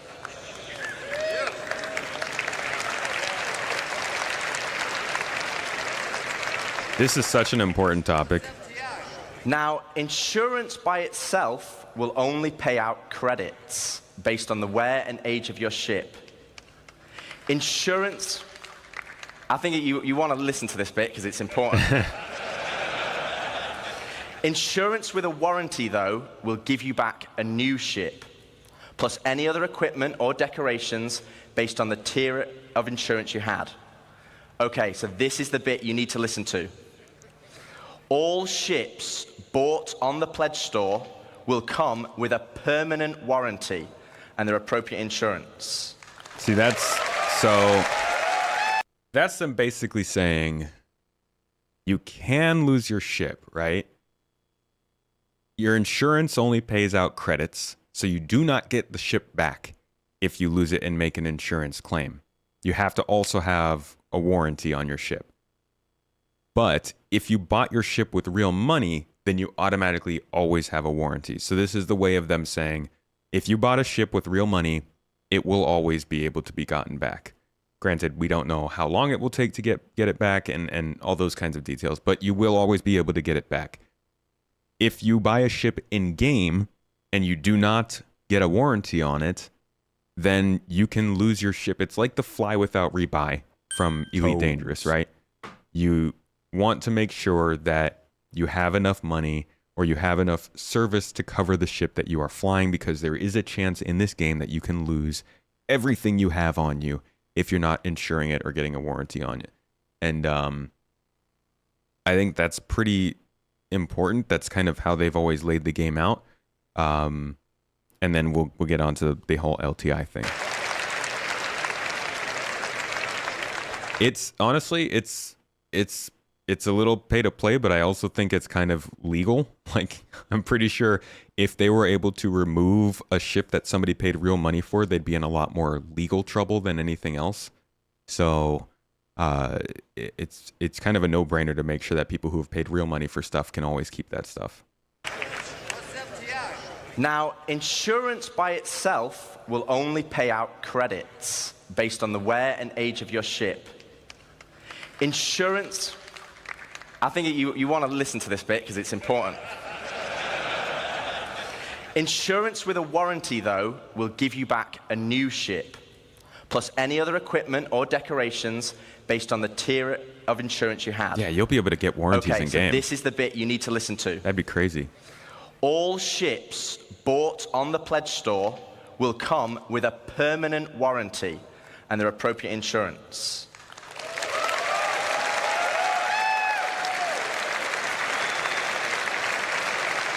Yeah, let's hear what they have to say about warranties. This means you will always get your ships back if they're attributed to your account.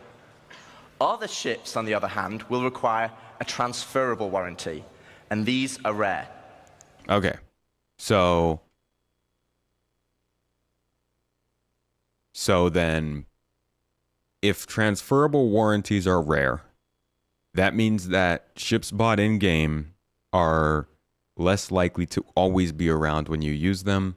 This creates an artificial demand which boosts crafting, but it also creates that feeling of FOMO that you want to buy the ship with real money.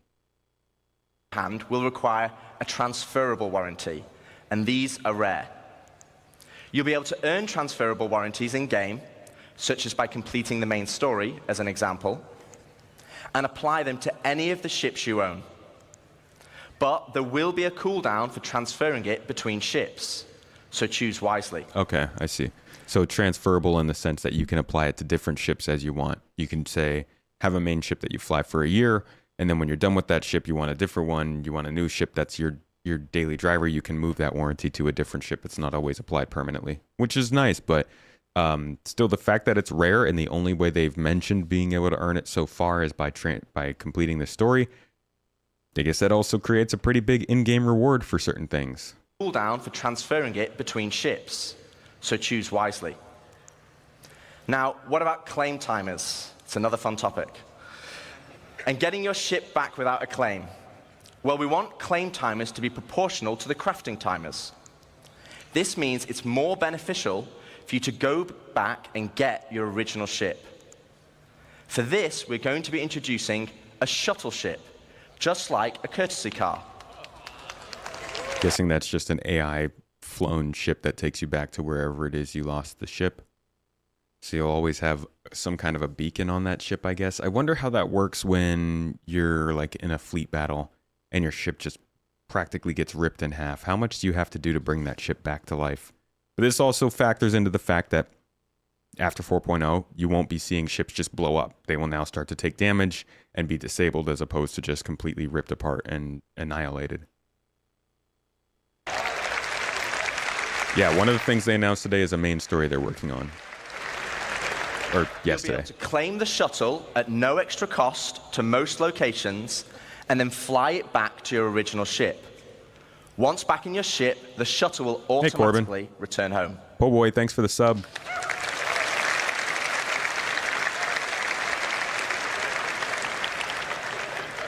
If your ship has been legitimately lost, though, then you'll need to claim it back. And as we'll be increasing claim timers, this will mean some ships will take longer than others, with starter or small ships always being readily available, and larger capital-sized ships taking a long time. So it's always better to try and get your ship back if possible.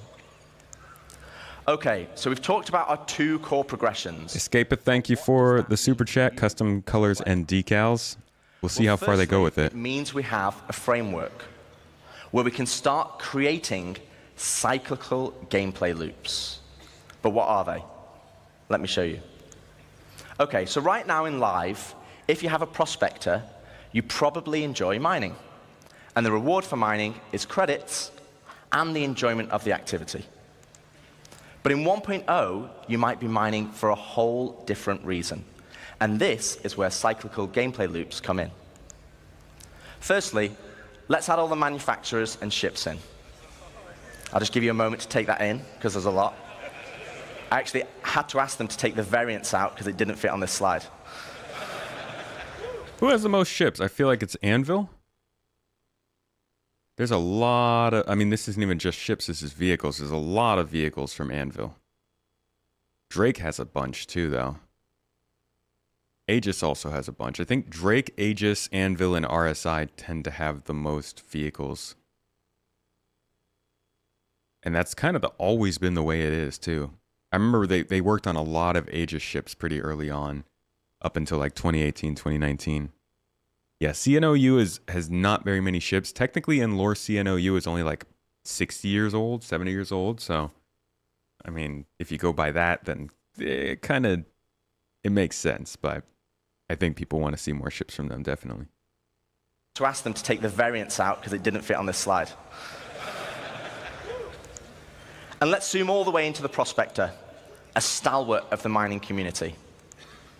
But let's say I really fancy acquiring a military Mark II Hornet. Let's go on a simplified journey of how I could get one.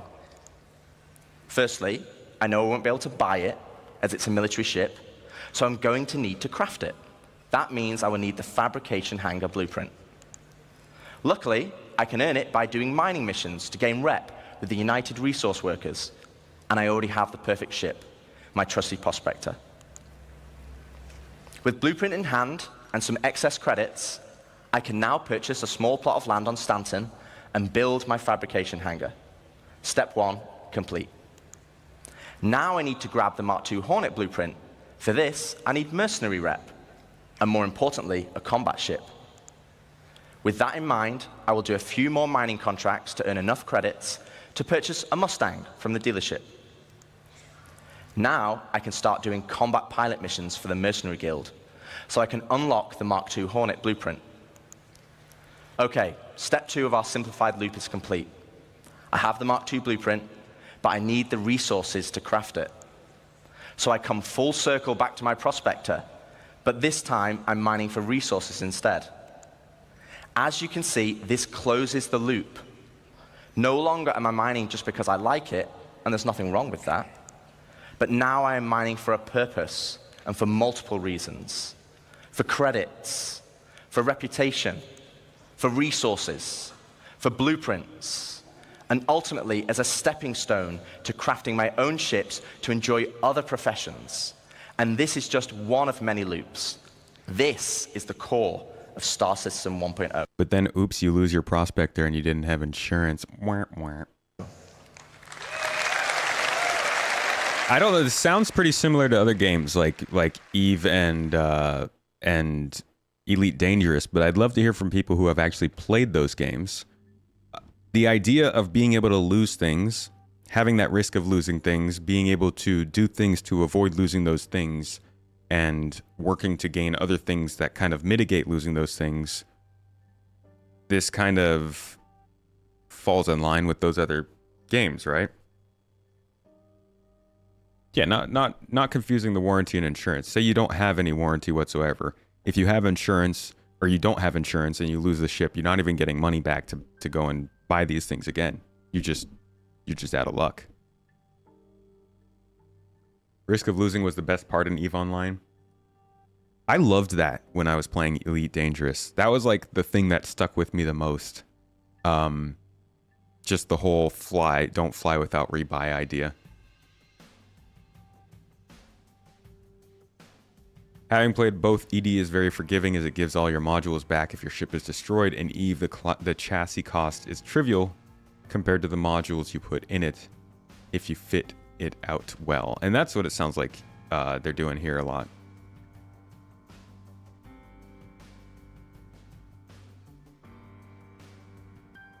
Said a while back that insurance will be cheap. That's another thing, is the real prices and details of these things. But it would be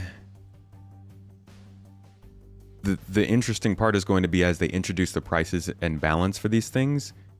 We're going to go through the same pains that we do right now with ship balance. People are going to be pissed that things are so expensive. Then they're going to be pissed that things become very cheap. And they're going to be pissed that certain ships are cheaper or more expensive than other ships to warranty and insure. And like, we're still going to have the pains of being in the middle of a game being made, but at least the actual aspects of the game are being made rather than just the tech behind it.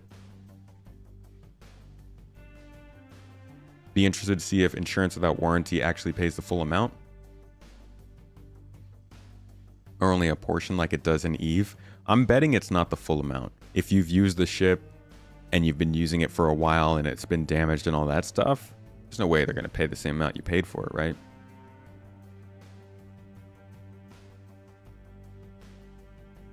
You're right, Shivo. They should probably cancel all this and just work on the tram doors. Should be like in real life insurance, depending on the incomes, age, and experience, you get different prices. Imagine if you didn't go through as many imprints, you get better insurance than other people. Yeah, wear and tear probably pays into it. Think they're going to increase claim time in 4.0 with engineering since we won't insta-explode anymore? Possibly. Man, I hate this sound.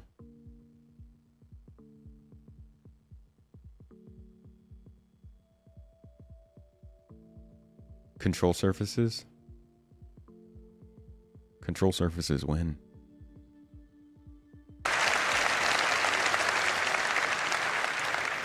Player set goals that weave between sandbox gameplay and the soft framework we are adding that give meaning and progression to our professions and features. It's providing the framework for motivation to play the game. That's the journey, though. What about the destination? So Dave has already discussed citizenship and the main story, so let's collapse that for now. Let's talk about endgame content.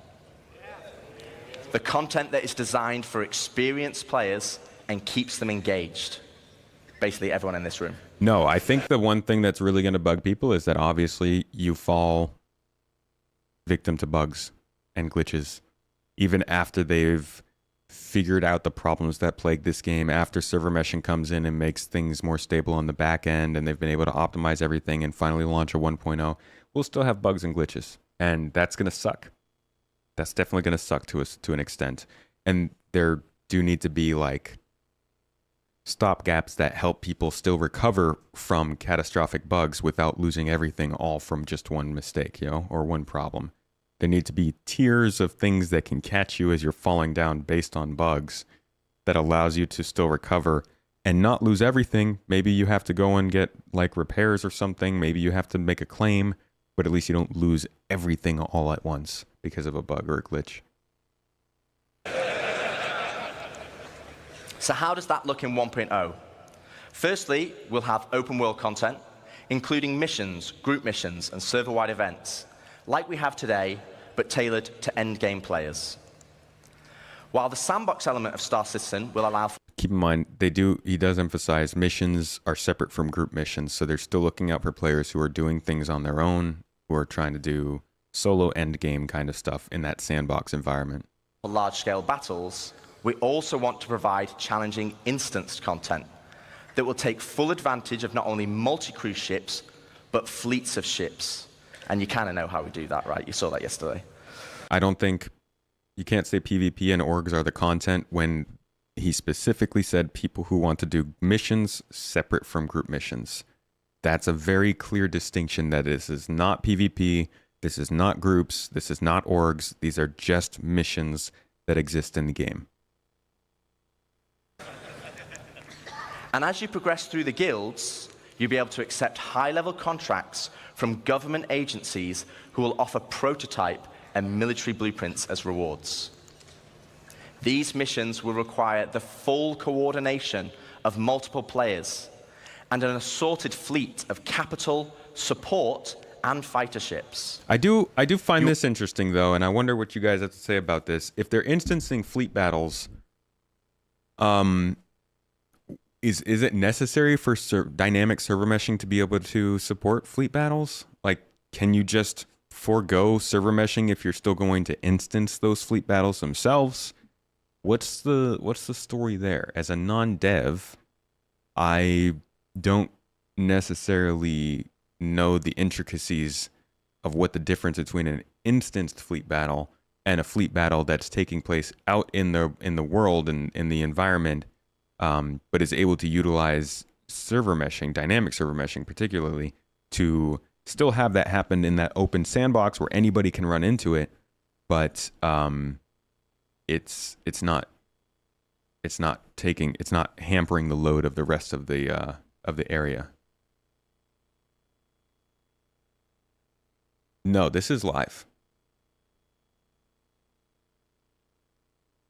Scripted fleet battles, kind of like the ones in Elite Dangerous, where you can see them as points of interest and then jump to them.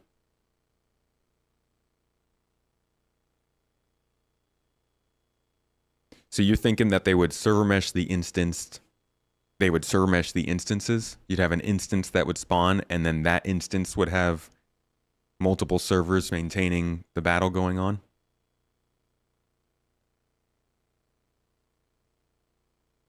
Yeah, I think that even there's some, to some extent, they are acknowledging that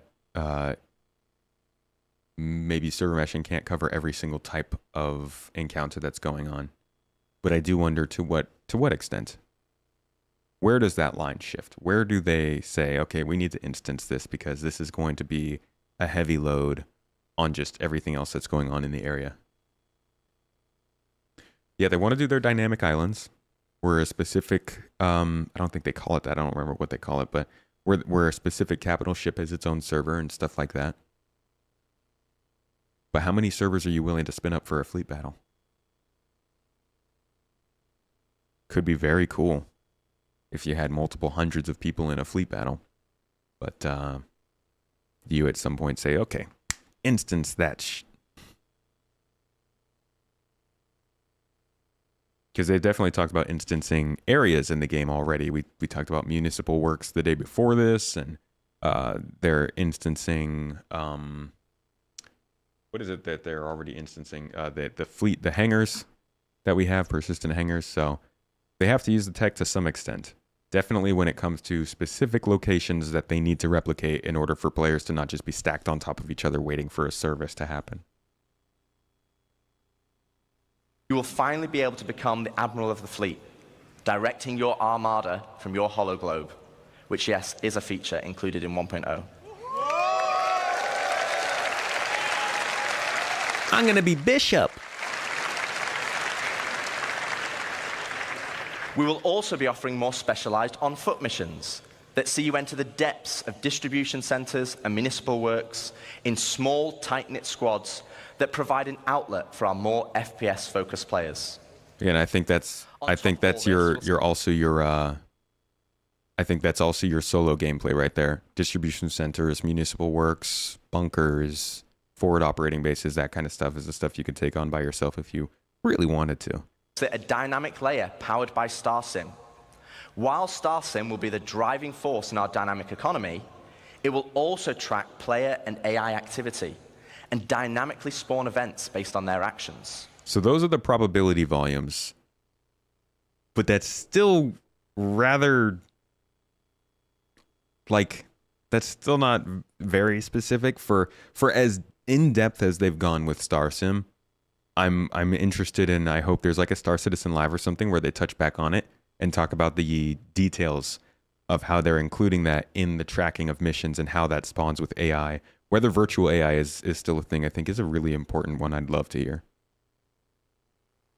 For example, if it tracks large amounts of resources being moved from one home location to another, it will have a chance to spawn pirates to intercept. All this combined will provide just a portion of the end game experience. And I'd love to delve deeper, but that's for another day, as we still have a lot to show. When is that day, Rich? So we've discussed non-combat professions and guilds, cyclical gameplay loops, and end-game PvE content. But what about PvP? What about player versus player content?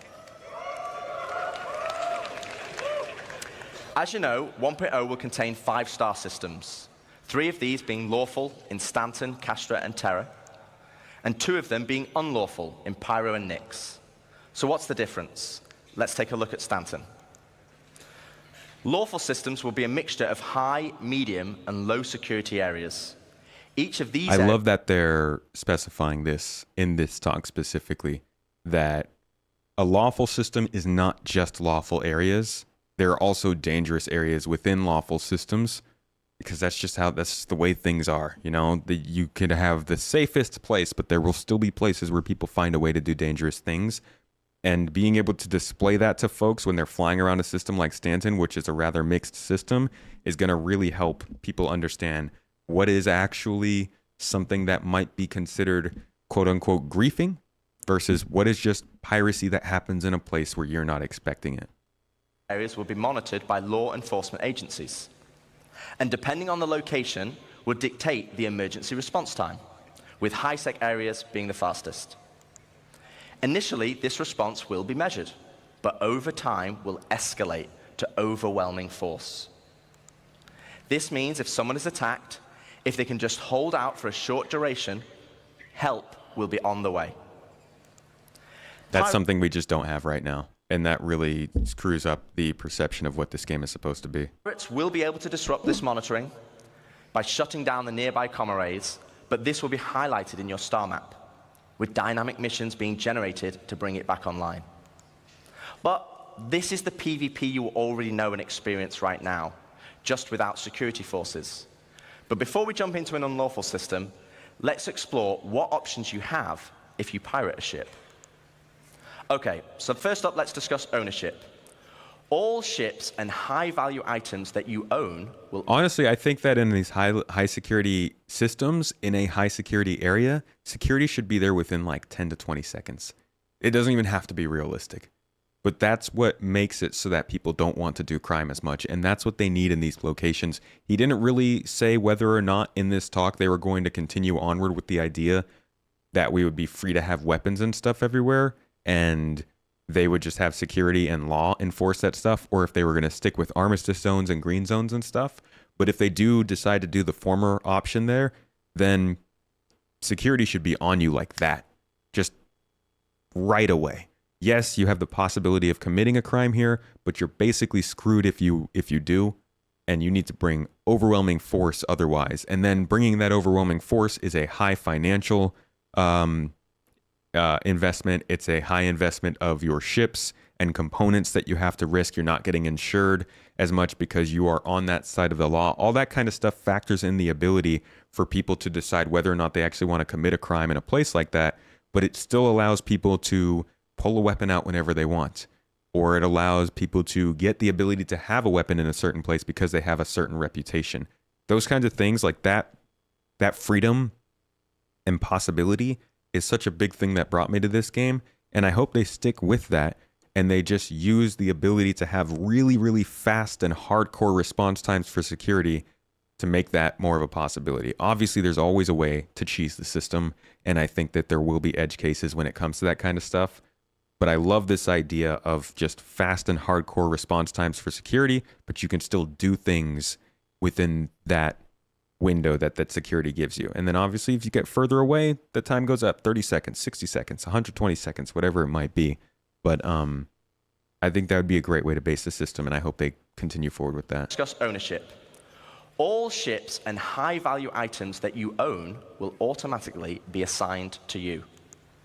This means if someone steals your ship, you can mark it as stolen, either via an insurance claim or in your Moby. This is pretty cool. This will then trigger a dead man switch on the stolen ship, meaning it will cease to function after a period of time. This is really cool. But what options does this leave as a pirate?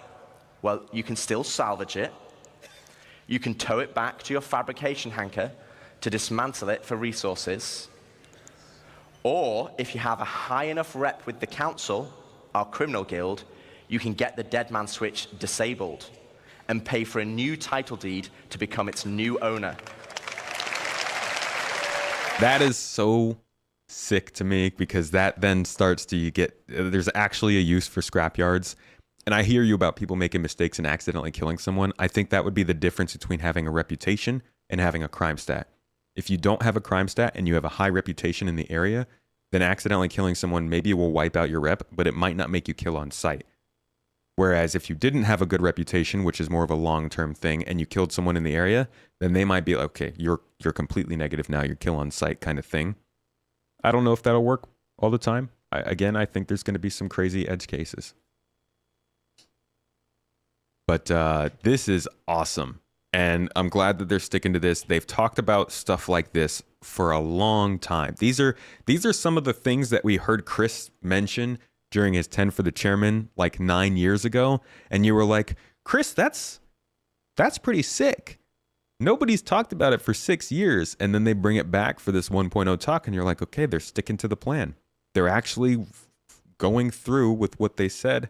And this is going to make all kinds of possibilities. Not even just ship piracy, but like literally finding abandoned ships as a salvager and kind of, being a little sketch about it. Like, hey, we got to strip the tags on this. We can probably get some good money from this stuff. We're way out here in the middle of this random system. Like, do you really think somebody's going to come back to this? Let's tow this back and take out the power plant.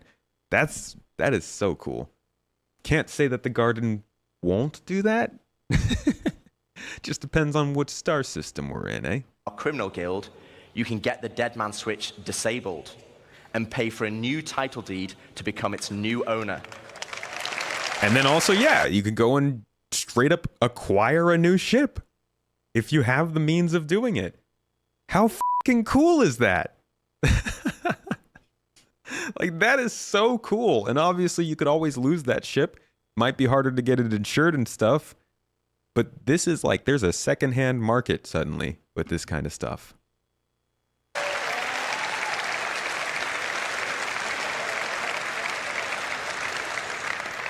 Also, if you're in a lawful system, you'll need to find a transient jump tunnel, as all major locations and POIs will have custom security that will scan you on arrival. That makes sense. Okay, so with that out of the way, let's look at the unlawful system in Pyro. Unlawful systems have no laws at all, and with that comes opportunity. Pyro, as an example, has an abundance of high-quality resources.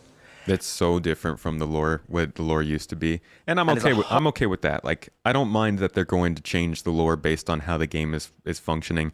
This supposedly was a system where all of the stuff was strip mined and it lost its commercial value, so people left it because it wasn't worth dealing with all of the solar flares. Like, I'm fine if they have high quality resources here. That just makes the system make more sense in the grand scheme of things. Please consider this as the direction they are going. This might not be the actual gameplay. I mean, I guess. I don't know what else to think of than this is the gameplay they're going to include. I'm assuming that the things that they are including in this talk are things that they have really, really thought about. Otherwise, it's pretty irresponsible for them to put them in this talk, I would think. Hotbed of criminal activity. The literal definition of high risk, high reward. With crafting now requiring resources, you're going to want to create bases to mine and extract them. This is where base raiding will become a new form of PvP, and it's founded on a combined arms ethos. Defending players will be able to add defenses such as walls, automated turrets, and most importantly, ground shields, a localized version of the planetary shields used in lawful systems that absorb the most powerful of weaponry. No longer can you just turn up and drop a Moab.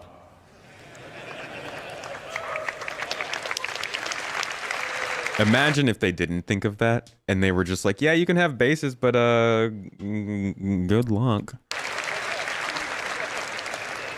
One huge difference, though, compared to planetary shields, is that these shields can be disabled. You will have to strategically assess each base and punch your way through its defenses on foot to eventually bring down the shield generator. Once the shield is down, then you have options. You want to raise it to the ground, you can bomb it from the air.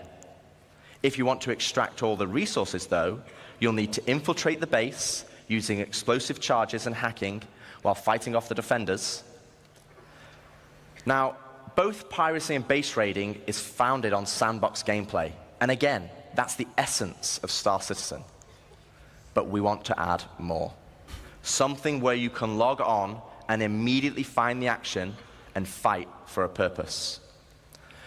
So first up, let's go on a history lesson. Keep that in mind too. In the early how 2600s... How often are people like, man, I get into this game and it takes me 20 minutes to get to any sort of gameplay?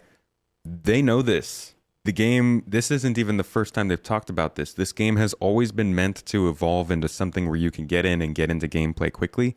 This is just them reassuring people that you will be able to log on and off in a place where you can get to gameplay quickly. It's not always going to be this start in a city, take a train, take your ship, get all your stuff in your ship, fly up to space, take a mission, go to that mission, and then get gameplay.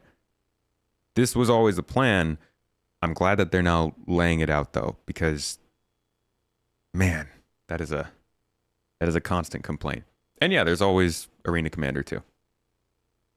There was a fledgling corporation called SEAL that had developed a new system-wide planetary shield technology, the same technology that will provide protection for your bases today. To prove this tech, they wanted to use Nyx and Pyro systems as a testbed.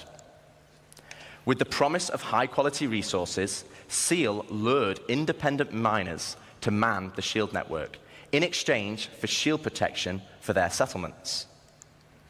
As a prototype, SEAL couldn't provide total coverage over all the mining settlements, and so they created the SEAL Tokens program, allowing the most industrious factions to purchase shield coverage for their work. The network consisted of multiple linked bases on the ground that then linked to several stations in orbit around each planet that then connected to the nearest relay in the shield network, which eventually linked back to the shield core, which oversaw system-wide distribution of the shield technology. Factions could then earn SEAL tokens for working on any part of the network. They could then use these tokens to buy shield coverage, but with the competition amongst factions being so intense... I like how there's a shield relay at Pyro 5, which is a gas giant. Good luck with your base. SEAL was only able to offer shielding to the hardest workers. Unfortunately, due to outlaw interference, SEAL eventually pulled out of Pyro and Nyx and pushed for a more automated solution in more civilized systems. So fast forward to present day, without SEAL's backing, they had to pull out and leave it as it is. And welcome to Station Warfare. Okay. This is where things start to take a little bit of a shift in this presentation towards much more group-focused stuff. I think they did a good job of laying out the fact that there is a lot of missions to take as a solo player, and they probably could have gone into more detail about how that fits into the overall game itself, but I think that they did a pretty good job with that. Dynamic missions, mission givers, whole bunch of guilds, storyline, just a lot of stuff you can do as a solo. This stuff in terms of group gameplay, though, I do wonder how this factors into the pirate groups that they, like the factions that are already in these systems. are those factions also maintaining why wouldn't they be taking part in this whole seal system? Is that just kind of something that they're going to be like, whatever. We're not including that in the lore. This is on the player side, and we're just not really paying attention to the headhunters and those people for this. Or will they be somehow involved in this? Will the piracy groups in the system raid your base as well as players? Is this just a player versus player kind of thing? That's I think that interests me. But I think they've got a lot more explaining to do with this. This feels like it's just an introduction to this kind of stuff. I think when it comes to end game, they really just basically were like, dynamic missions are the end game for solo players. And they could have said more, but I don't know how much more detail they could go into besides just it's this kind of mission and that kind of mission. Thank you for the sub, Mers. Appreciate you. Yeah, a lot of ISCs and SCLs about this kind of stuff for sure.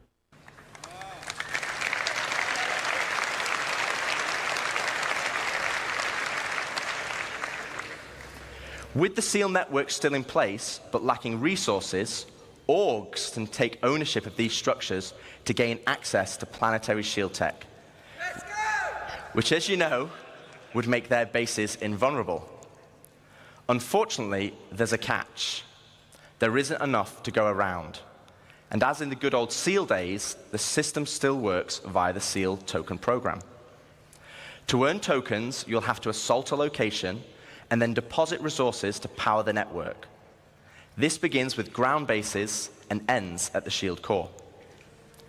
Each structure occupied will then accrue SEAL tokens over time, with larger structures earning more, and at the end of each week, you must then use these tokens to purchase shield protection.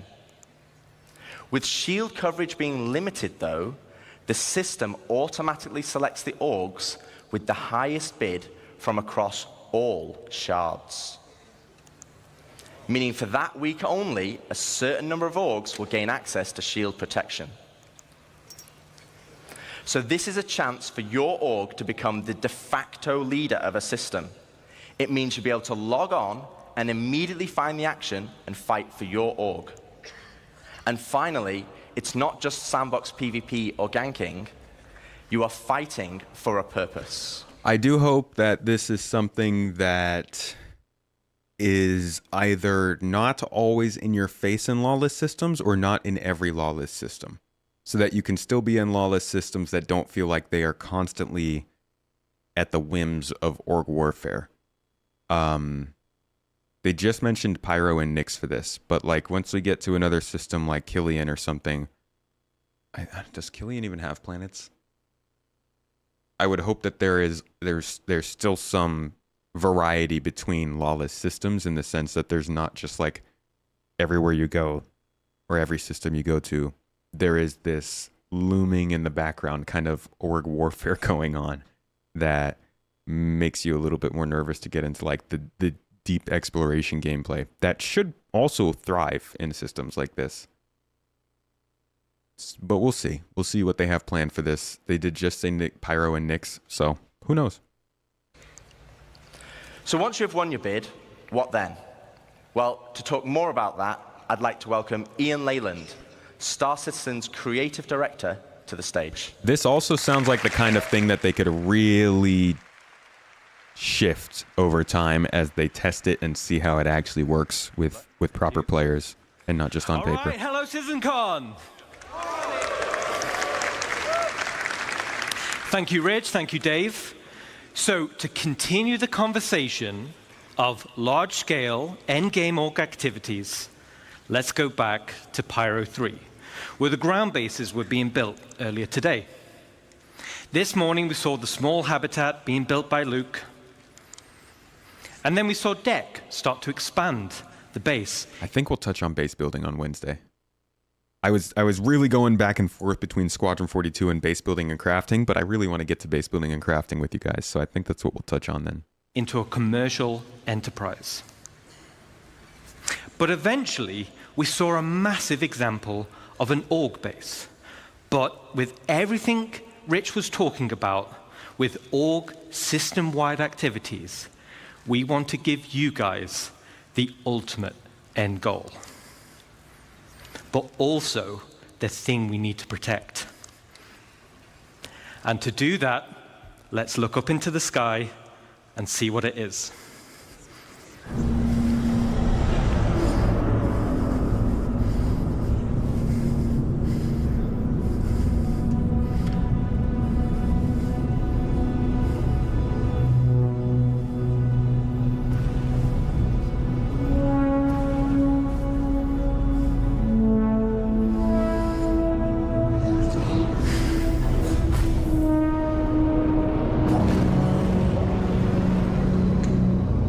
Boosting looks so good. I hope it looks like this in game.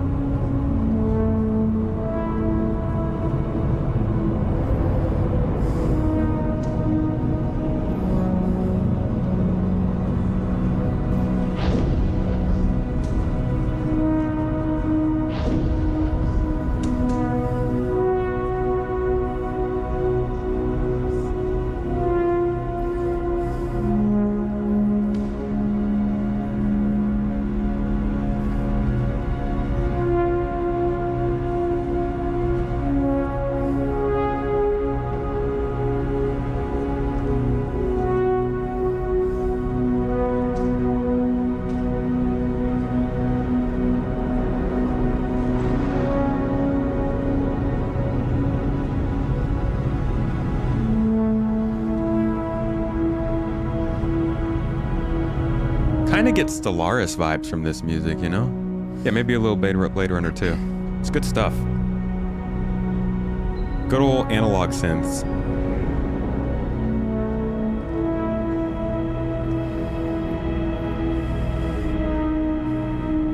Oh no, this is totally solo player gameplay right here. Yeah, you don't need other people for this. Not at all.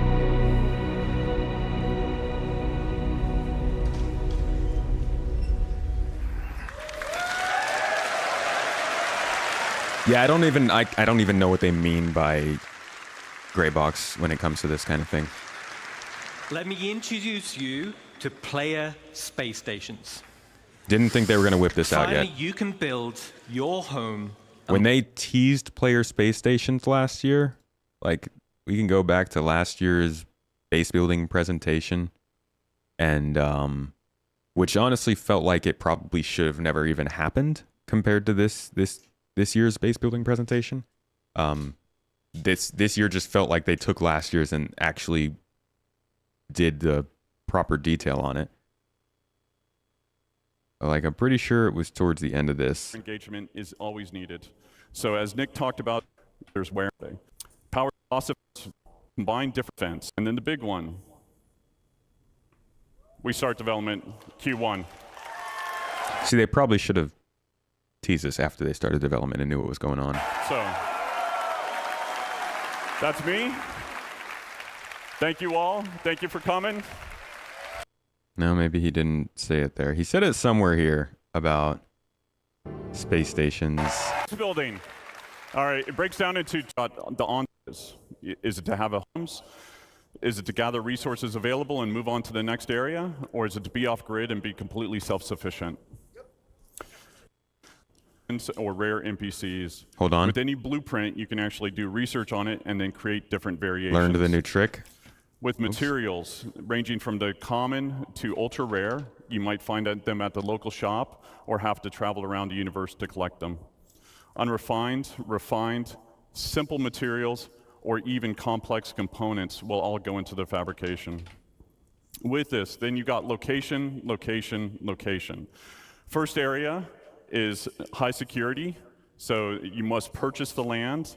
The base is actually invulnerable because of the planetary shield tech. A security will show up to protect it as well.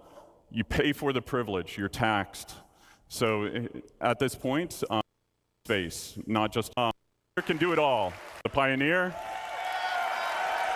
There we go. Pioneer can do it all, and it still works as a mobile base. And we'll talk about some of the more expanded features that we're adding to it in later on. So, at some time. So, and then it's also, we're exploring what can be done in space, not just on the planet. See, when they say that, I'm like, okay, well, that's like 2-3 years away. That sounds good. We can get to that once base building's in the game. Sounds good. But then they just come out here and they're like, hey, you know what? Player space stations. Let's just get right into it. Amongst the stars. Okay.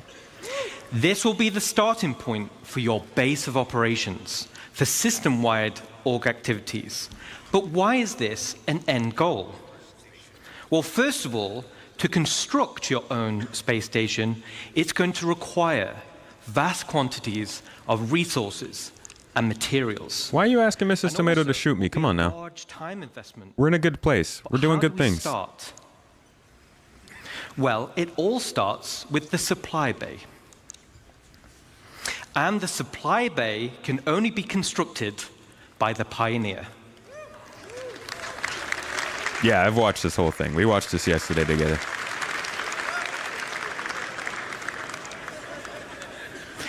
Once it's created, the supply bay then handles the creation of the station itself. Now, we're in gray box development phase, so the artwork's not final, but let's go on a journey and start building our space base. Do I think this is possible at 2026? That's my problem with the gray box label here. I don't know what the they mean by gray box. I don't know what the progress is on this. Here's the thing. All of this that we're seeing at this point from base building, I mean, not even base building, but like the space station stuff, the Star Citizen 1.0 stuff is so dependent on where Squadron 42 is. Squadron 42 is still at least a year away, a year and a couple months away, right? And the funny thing is for me that we could see one more CitizenCon before Squadron 42. Technically, we could see 2 more CitizenCons before Squadron 42 releases. And the work that needs to be done on Squadron is so crucial for us knowing how far away stuff like this is.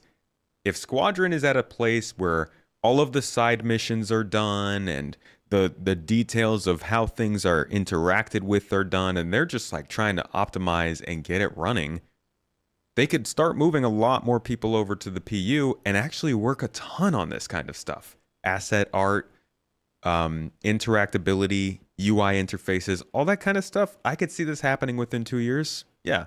But if Squadron 42 is in a worse situation than the prologue we saw, and there's still a bunch of integral work that needs to be done outside of just polishing and bug fixing and stuff, then it's like, okay, this could be a pretty long way away.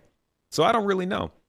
Again, these videos, they say gray box. This is not gray box. This is farther ahead than gray box. This is done up a little bit to look nicer. There's lighting, there's texturing, there's all kinds of like cinematography going on here that makes it feel better than it is. So I don't view this in gray box in the same way that I viewed the Zeus MK2 in gray box back in March. And I think what it'll come down to is like how much we start to see this talked about on monthly reports. If we don't see anything about space stations on monthly reports within the first couple of months of next year, then I'm going to assume this is still pretty far away.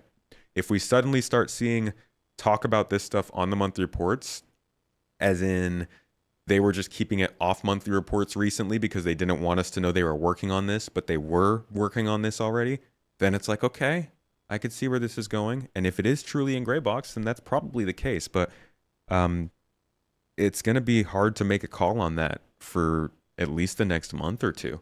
I think, as with everything Star Citizen related, don't look at the roadmaps, don't look at the marketing videos, look at the monthly reports.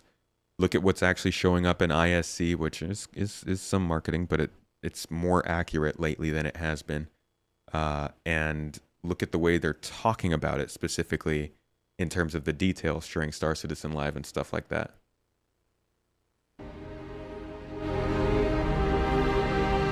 Mrs. Tomato, somebody said to shoot me. Maverick, thank you for the bit, by the way.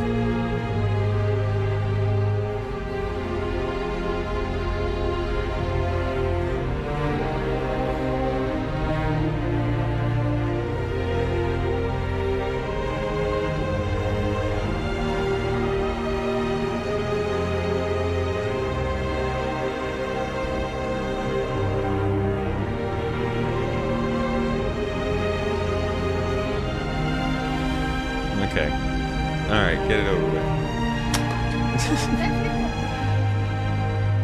What do you mean that doesn't count? Congratulations, MGL. Some Ow! God. In the neck?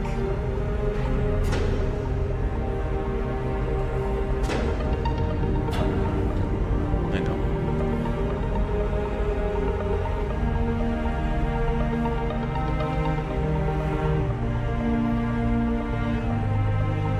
Love the exterior freight elevators.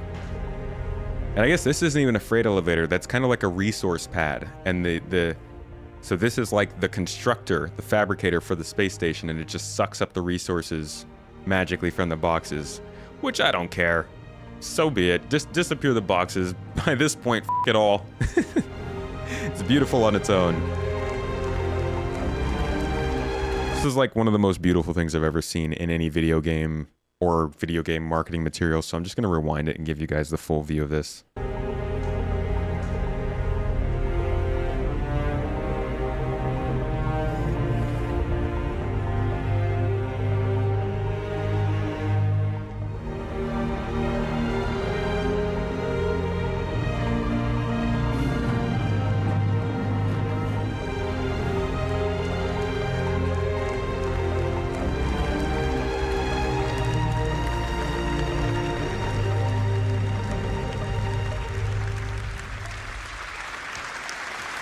Thank you, Pedro. They should have had Pedro come out on stage at this point and be like, yeah, yeah.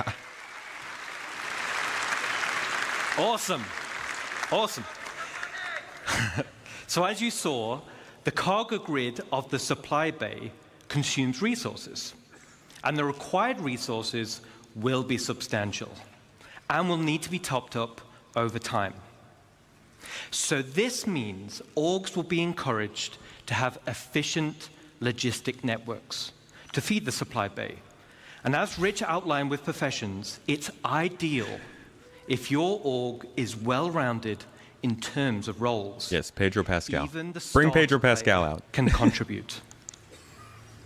The supply bay has automated construction zones, which are used to create the station. And unlike ground bases, many drones are used at once to create the base. Once the station is built, the supply bay then integrates into the station itself. So here we are. We've built our core station module, and it's big.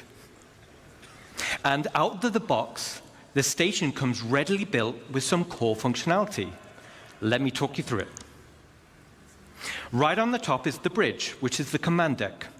This is where all further construction is going to be managed. From here, we can then monitor the status of the entire station.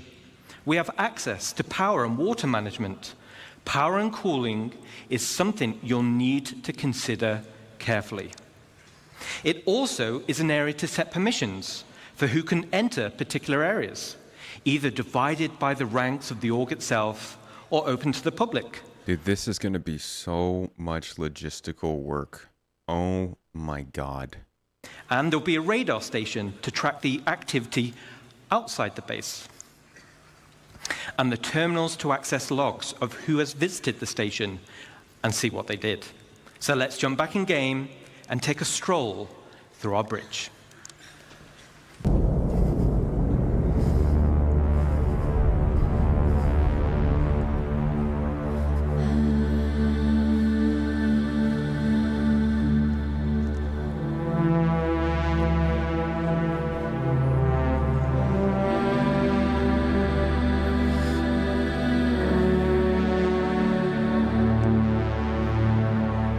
It's actually interesting that the space stations themselves start out this big, because you would think, like, this feels like it's automatically kind of geared towards the largest orgs. Like, if your org has 100 people, would you need something like this if you have a bunch of ground bases? It feels like if you were 100 people, then you'd only have a space station. But ground bases seem like a given because you need to be able to have a ground base to really get a lot of resources unless you're buying those resources from somewhere else. So like you kind of want to have more and more people to be able to have a space station like this, but a lot of orgs are probably going to remain fairly mid-sized. I hope that this is a station that can be maintained by just, you know, a couple dozen people maybe. Or you know, maybe this is something where you can be like, you don't have to be part of the org to be based here.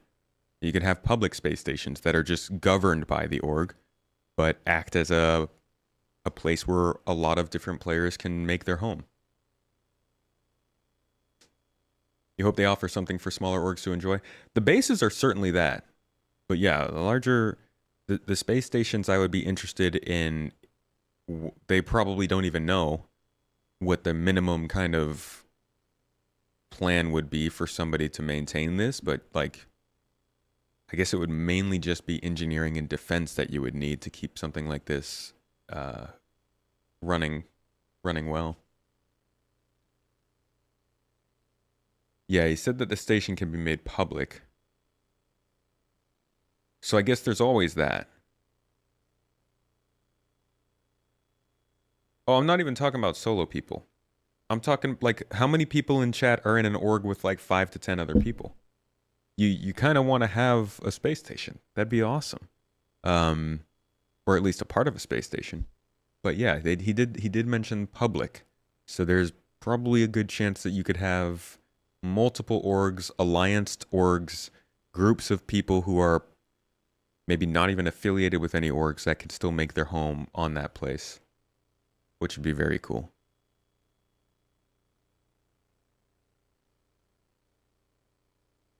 That would be very sick if you could separate it by hardpoint too, yeah.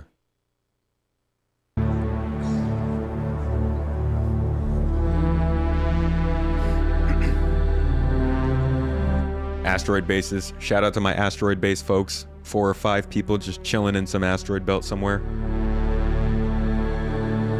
Offering some small-time refueling services.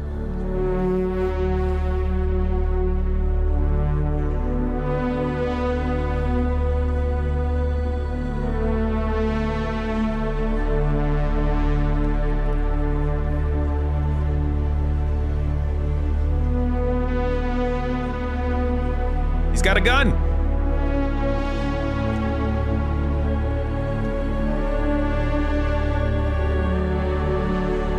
This is so unrealistic. Nobody's sprinting around.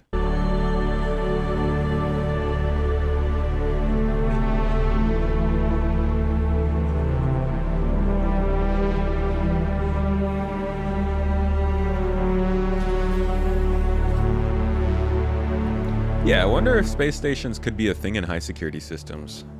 Could you have a competing space station with a cargo-focused depot in orbit around Hurston? Super awesome. The back of the bridge leads to a centralized transit network. This spine physically connects the entire station and will provide access to the various decks. I didn't go to CitizenCon this year. Each level in the station will have a centralized lobby area, and this is your station. You'll be able to use the decorator mode, so you'll have plenty of space to theme it however you want. And speaking of having plenty of space, this space station will have a one-to-one interior layout matching the exterior. No magic elevators.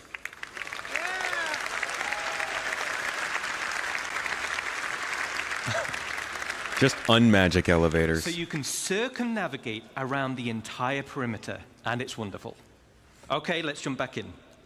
Yeah, they keep talking about this theming, but they don't get into detail about it. That's a lot of this stuff with the base building, with the space station building. I'm not bashing them for it. These are the kind of more integral details you got to get to once it's actually coming into the game.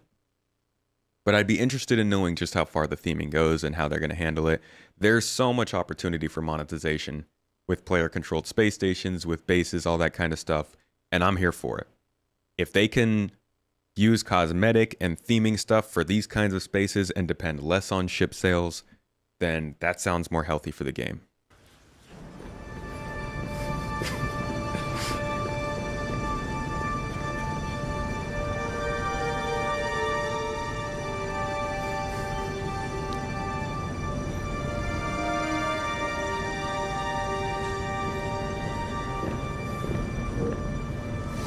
There we go. There's the running man with the box.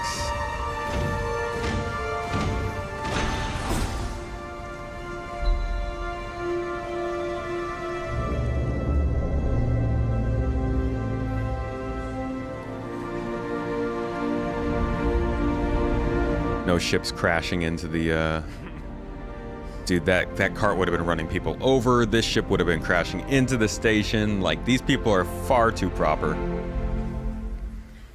All right. I do think that the Galaxy will still be able to build. As you can see, right at the bottom of the central transit system leads to the lower areas. This is where you'll gain access to the engineering deck. So like bigger ships, this is where all the hands-on engineering and maintenance gameplay happens. This will serve as the beating heart of your station. Then we have the hangar deck. And as the name implies, this is where you'll gain access to your hangar network. The base station comes with a large hangar already built, along with 2 docking collars, and also empty slots for another 2 medium hangars when needed. There will be a vast network of internal road systems, meaning you can quickly drive from one hangar to the other. No Roads. elevators needed. Yay! Okay, let's check back in.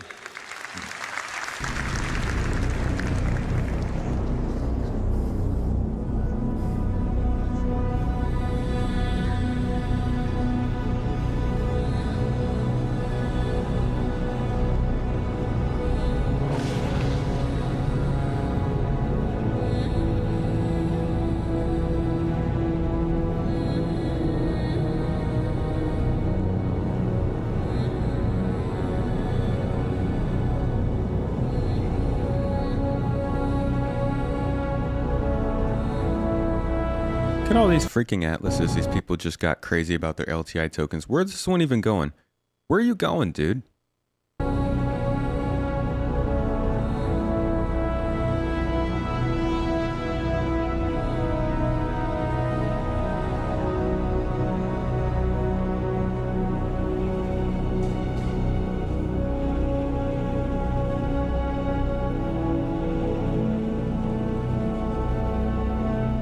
I don't think they even talked about LTI.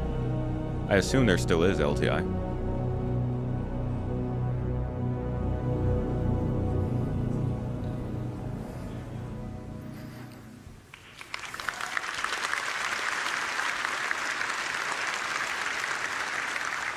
All right, so your station hangar will offer some enhanced logistics. For example, there'll be spaces for several freight elevators. And there'll be empty modules for open ship parking for vehicles and ships. Chris Wave. And there'll be also exit points where you can simply drive out into your station. Then there'll be also an upper level for the observation deck. From the observation deck, you'll have a control room. And from here, you'll have master control over the freight elevators and the vehicle elevators. This means that even before someone has landed, their new cargo can be up into the hangar and ready to be loaded up. So it sounds like these hangars wouldn't be instanced then? Maybe? Now, everything we've spoken about so far is what comes with your station. Let's talk about what you can do to expand it. As I mentioned before, the station comes with a predetermined interior network of corridors and roads. And in this network, you'll find an array of bulkhead connectors. Bulkhead connectors will come in tiers 1 to 3, which drives the size of room you're able to build. In the interior build mode, this is where you start to expand. Quick question that I just thought of for chat. This is in no way indicative of what I think they are actually doing, but I'd be interested if they had to do, if doing these space stations meant giving up the overall goal that they had for building interiors originally, would you be for it or against it? Yes or no? Would you prefer this stuff, or would you prefer building interiors across the game? Because I was just thinking to myself, maybe that's the kind of thing they did. Maybe they were like, hey, let's just do sewers. And we could focus more on space-based installations and stuff and base building. Like, we have finite resources. We could put it towards the stuff that is able to be expanded more against. More around, not against.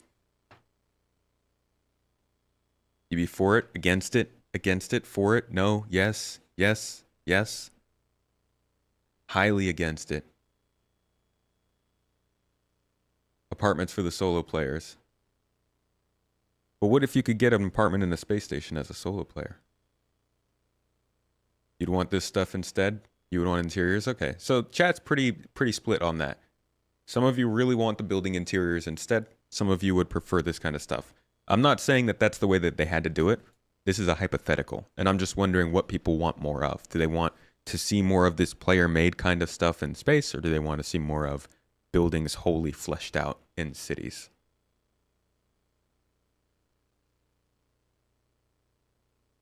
Oh, there's a mosquito in here. Get out of here. Building interiors is too ambitious. More than this?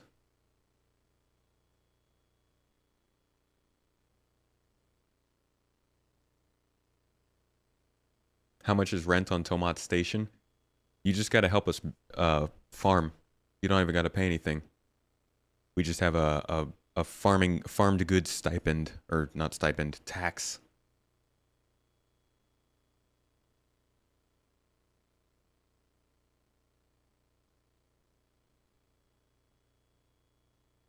Trust CIG to reprioritize their content based on what they think they want to do most effectively with their time. I assume that's what they're doing, yeah. What's my org name? Garden Interstellar Initiative. We got a great org, good group of people. We're already doing a lot of the things that they showed we would be able to do using the org tools. It's going to be great for us to be able to actually use the org tools to do those things. If you want to join us, you can just type in !org to bring the link up and just sign up on our website and we'll get you in there. But we are a multifaceted org. We generally don't do over-aggressive PvP. Our PvP is generally defensive focused. Other than that, we focus on industry, security in terms of protecting our own people, in terms of gaining our own ground, building, this is future stuff, building bases, maintaining control of certain areas, and science, agriculture, farming. Our big thing is going to be farming, creating a big pharmaceutical business and agricultural business, and then shipping those goods all around the Magnus Nexus, which is Stanton, Ellis, and Terra, as well as Magnus. And we're going to try and make sure that our services can be very commonly used across those areas. That's our goal. But pretty organized group of people, very nice people. The nicest that anybody's ever been. And they're fairly inviting, so check them out if you'd like. Escape a thank you for the super chat. Flesh out cities, add missions on ground, missions inside New Babbage necessitate ground vehicles. I would like missions inside of cities. I'll agree with you there. No, we do not do olives. Get out of here. The rooms will require resource and time to construct, and once built, you can rename each room, which will be reflected in the station's minimap.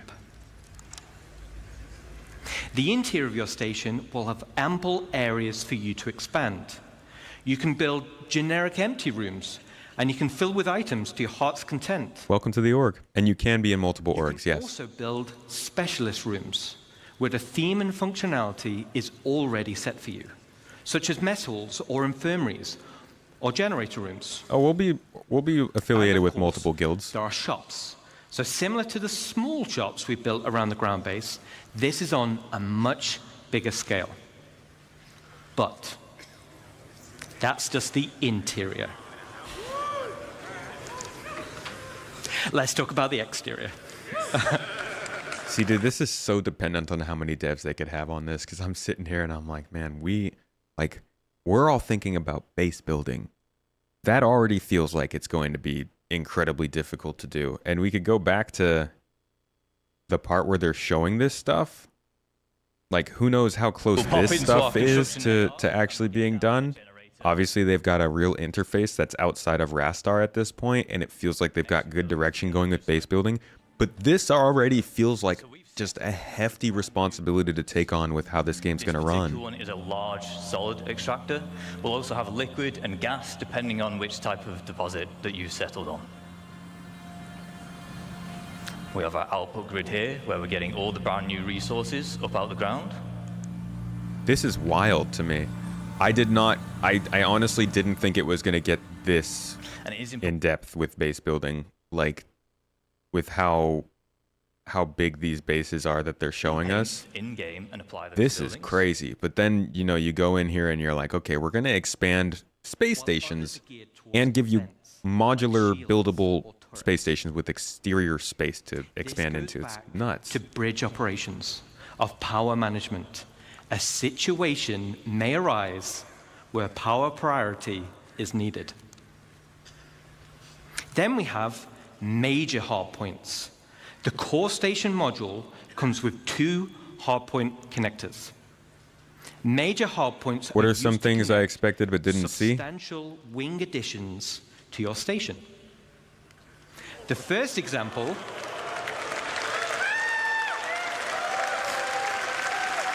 I think more advanced forms of the gameplay we already do. I was kind of hoping we'd see some of that. Like, what kind of mining is the Orion going to do more realistically now that we're at this point? And yeah, Death of a Spaceman stuff I thought would be talked about a little more.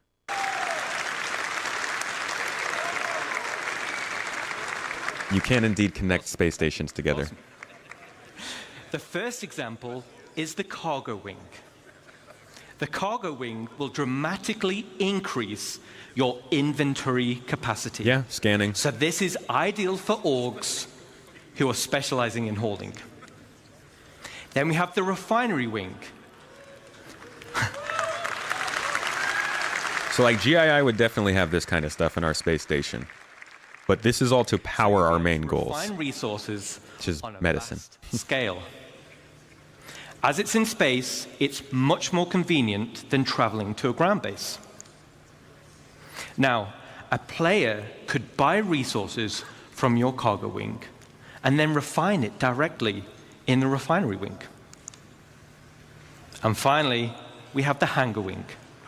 So, all right. You just said, all right. So, the bigger your fleet, the more hangars you'll want. There'll be a variety of hangar sizes as well as docking collars to help organize your fleet's deployment. GII will have space stations, yes. All major hardpoint wings are connected via struts. And like the rest of the station, the struts are also internally traversable. Okay, so let's recap on the exterior expansion wings. Minor hardpoints give us options on how to collect resources or provide automated defenses for your base. Major hardpoints gives us options on how you can specialize your base. Let's jump back in game and see how our base is getting on. I think there will be a lot of stuff for new players who don't want to do this kind of stuff as well.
good music. All right.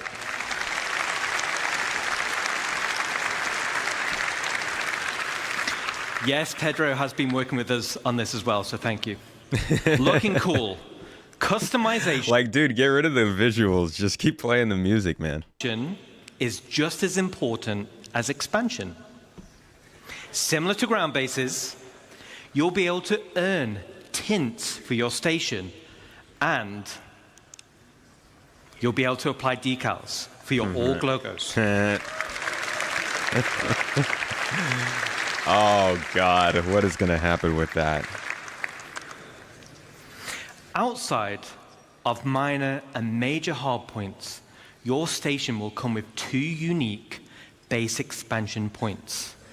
One on the top side behind the bridge, and one on the underside. Dude, if they sell this stuff for money, that's so much better than ships.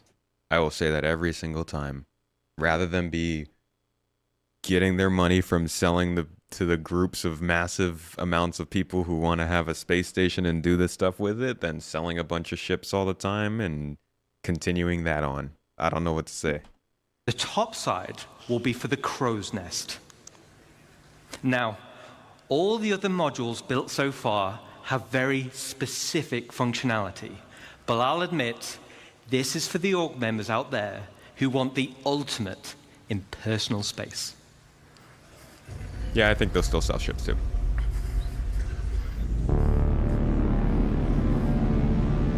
No, it doesn't really work with this one, does it?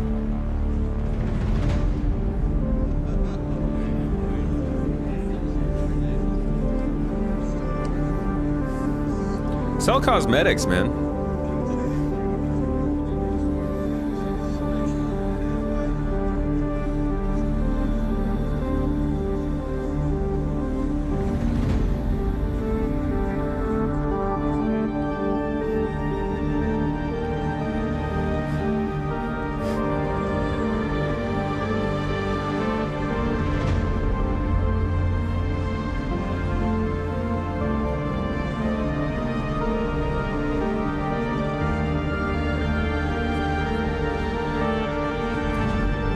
Dude spent all his money on this room and now has nothing to put in it.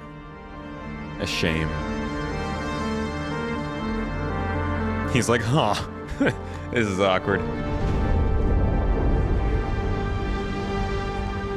Meanwhile, that guy's got a spaceship. What do you have? All right.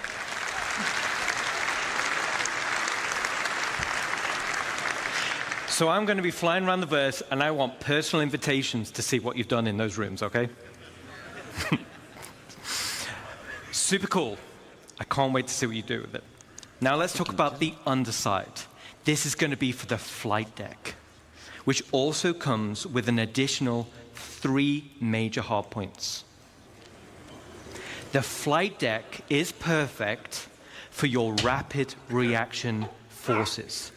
It's ideal for fighters, but big enough to fit most ships. It's the perfect home for your station's defensive air wing. And just like the hangars, there'll be an observation deck which can override freight elevators, making rearming quicker and easier during operations. So an org with a tight flight deck crew can be substantially more efficient than others. Now, this one's my favorite. Thank you, Escaper. Let's take a look. Thanks for the super chat, mate.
Just finding Mrs. Tomato's hair in my beard. I'm like, why the heck is there such a long hair on my beard? And it's not mine. It's Mrs. Tomato's. There's a few little Easter eggs in that video. But why do you need a flight deck for your rapid defenses force? Hey, thanks for the super chat, Billa. Well, you think rare commodities and specialized fabrications will bring solo players to orgs, at least to procure those needs? I think a lot of people are missing that kind of thing. That, like, hey, don't laugh at my beard. It's more, there's going to be more player interactivity here that doesn't require you to be part of a group or part of a org. And you can still take part in the gameplay that's created by those orgs and groups. Like, that's why I wanted to hear a little bit more about the economy, because is an org base going to factor into the economy the exact same way that an outpost that they placed on a planet would? That's what I hear is what happened with Star Wars Galaxies. You could be a solo player who flies into an org's base just to drop off some cargo because that org buys the specific cargo that you're carrying for much higher than the base that's 50 kilometers away. You could be the you could be the solo player who knows a specific org that sells stuff for really cheap if you give them a certain mineral, and so you fly into their base and you get that stuff. You never have to talk to them. You never have to work with them. You never have to sign up for their group. You're still a solo player, still doing solo play. You're just benefiting off of the fact that there are orgs that exist. And I think that's something people are missing when they talk about wanting solo play, is like, orgs can create solo play too. Hell, orgs can create missions, supposedly. And maybe those missions can also be public. Maybe an org can say, hey, we're building a base. We need every miner in the system to consider mining gold and bringing it here. Suddenly, as a solo player, you never have to be part of the org, but you still get that kind of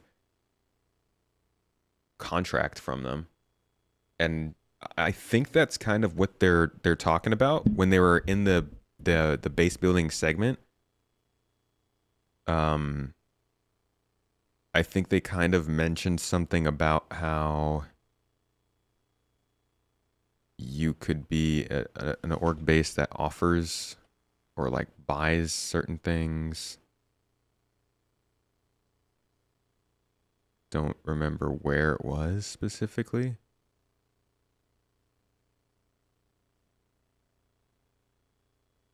But it seems likely.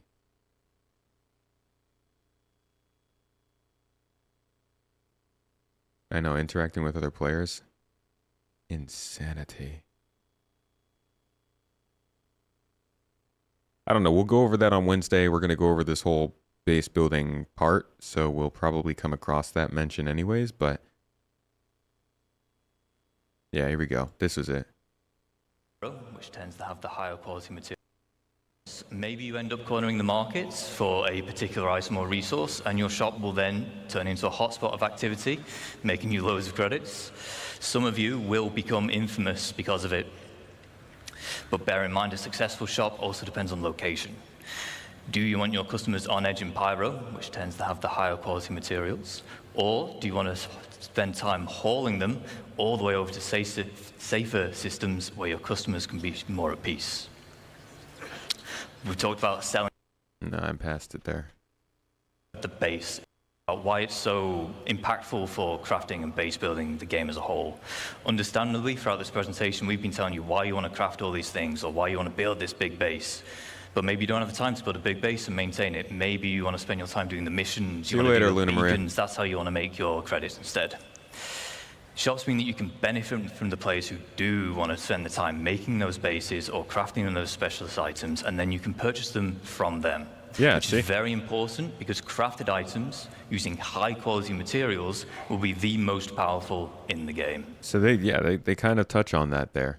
I think that's important for them to make clear. Very own home amongst the stars. But wait. But wait. There's one more unique module we can build, and that is the dry dock.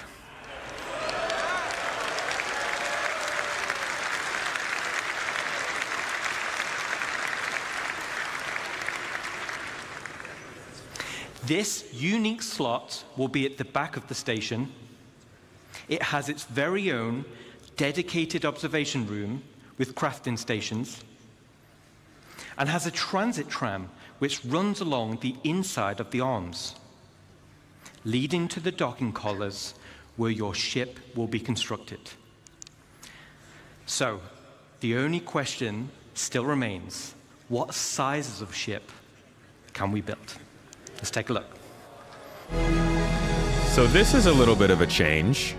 Originally, bangles were going to be something that you could just find and then kind of procure, and it would always persist, and you'd need to get control of it and maintain it. But now they're saying you can build one, which is interesting.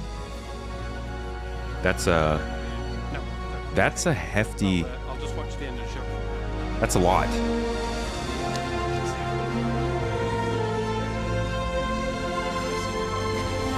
And how long would it take, too? I want to see the reaction.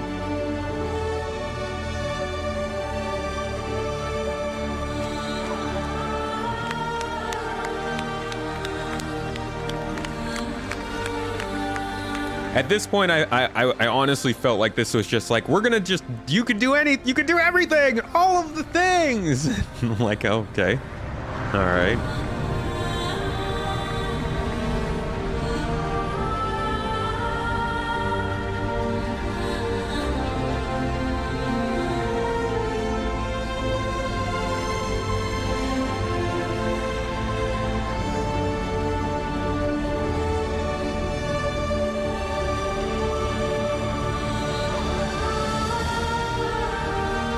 Next CitizenCon, they're going to be like, we're going to let you craft a retribution.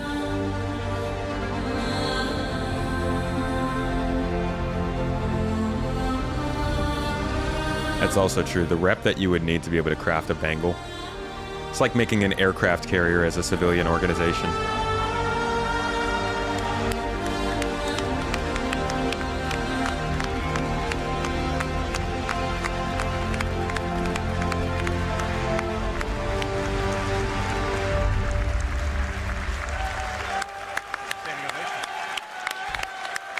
Somebody is losing it over there. Thanks, Ian. So now we're talking. Multiple stations linking and dry docks to craft your very own capital ships. The ultimate end goal for any org.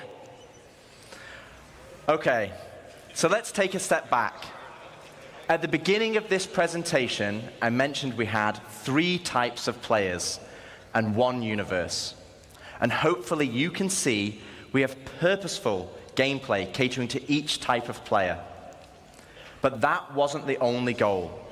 It was to build a game that connected all 3 together cohesively. And this is where you come in. The community, the lifeblood of Star Citizen.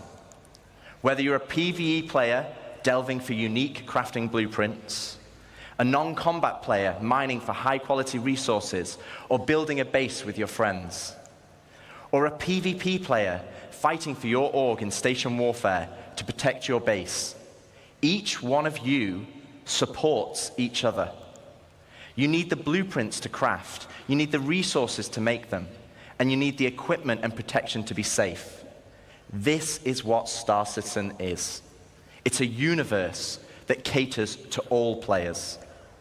Now, I could probably go on for another 10 hours deep diving into each system. I'd like that. I don't think anybody would disagree with that, buddy. But I'd do Jared out of a job, and he needs future ISCs and SC Lives and CitizenCons. Today was to reaffirm what type of game we are making. And I hope you continue to come with us on this journey as we march towards Star Citizen 1.0. They didn't talk about NPC Crews. And can we welcome Chris Roberts? No? Chimera, thank you for the super chat. That's the end of the Star Citizen 1.0 talk. They didn't mention NPC crews or AI blades, which I think was very telling. I don't know if that means, like, I guess it's safest to assume that means that they're not doing that for 1.0, but that's really dangerous. because it is very clear that large ships will not be flyable efficiently by solo players. You will be able to fly them, but you're not going to be able to do all the things on them. And it sounds like they're not planning on having AI be able to take those responsibilities for you. If you're flying a galaxy, you would have to stop flying that galaxy to then go and do the refining, and stop doing the refining to go and repair the components, and stop repairing the components to go and man the turret if you get attacked. Like, just there's a lot missing there if there's no NPC crew or AI blades. Papison, thank you for the super chat. Wow, man. Much love to you. Appreciate the support. No problem on the recap. Glad to go through it. I think that a lot of what they said here is really good. And like I said, I think basically everything up until here is... Basically everything up until right here is incredibly crucial for players to know. You could even go so far as to say before this stuff too. You could go to like the ship piracy. Everything up until like right here is so crucial for everybody to know. And it's such important stuff. And I'm glad they went over it. It was a lot of law and security talk. It was mission talk. It was to some extent economy. It was game loops. It was guilds. It was just a lot of really good information that helps to have some level of expectations, of being able to hold them accountable to a certain direction they're going in, of being able to look at the decisions that they're making and the features that they're putting in, and actually draw some conclusions on how that fits into their view of this game. Most of all, though, this is something that we can now summarize to give to new players to help them understand this is the type of game you're getting into. This part here, a lot of people might hinge on joining the game based on this. Same with where is it? This part. The idea of playing this game might completely change for some people depending on this single slide, and being able to have it officially talked about all in one place is super important. But they still didn't get into a ton of detail about things like death, respawns, how is bed logging changing, NPC crews and AI, which I guess aren't going to be in 1.0, but we know that Death of a Spaceman is, and they didn't really get super into depth there, which tells me that a lot of this stuff is still fairly high level. It might not be high level for a long time. This might be stuff that they have a good idea of, but they didn't want to go into detail to make this super long. But it makes... it still didn't go into a ton of detail here. I don't mean hold accountable as in like we're gonna grab them by the neck and be like, you said this, do this. I mean, when we ask questions in Star Citizen Live, when we post things in Spectrum, we have something that we can reference that means they need to answer it in some form of consistency with what they've said here in this. That's all I mean by that. Ah. Kebab time. Kebab time? Okay. Time for kebab. Mrs. Tomato is ready to be done. There needs to be a half-hour PR supercut of all that. I'm going to work on a video on this. I don't know how the heck I'm going to put it together, but I'm going to try and get it out this week for you guys. And hopefully it will have most of this information summarized into something that's like 10 to 15 minutes. But it's going to be an interesting video, to say the least. I do think that not having NPC crews in 1.0 is going to affect the game a lot. And I don't know what the deal is with that. We should have a lot more talks about this stuff in detail over the next 6 months and probably the next year when it comes to ISCs and Star Citizen Lives. We'll just have to see, though. The thing that's in question now is what's the pace? What is the pace of creating all of this? Is this 5 years? Is this 3 years? Is this 2 years? Is this 1 year for some of it and 5 years for others? Is this stuff that you're going to do over time with the missions, or are you going to hold off with a lot of it and do it all at once? How is the reputation going to change in the short term versus the long term? How are the guilds going to be added? Are we going to start to see these guilds popping up? Is the Interstellar Transport Guild going to expand in its reputation and missions, or is it going to wait for everything else to catch up? There's a lot of questions there, and I don't think we'll have a good idea until mid next year at the earliest. So thank you everybody for joining me for this deep dive into Star Citizen 1.0 and what they've had to say about it. There's going to be plenty more for us to learn over time. And I hope this at least gave you some idea of where things are headed.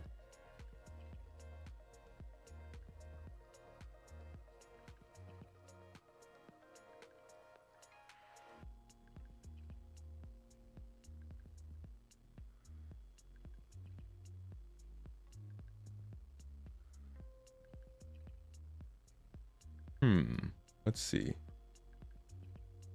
1.0 is not necessarily linked to Squadron 42. Not that we know of, but maybe they're trying to time them. Who knows?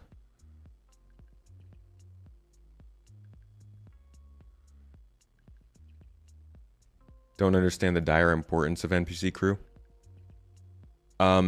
It would change the game a lot.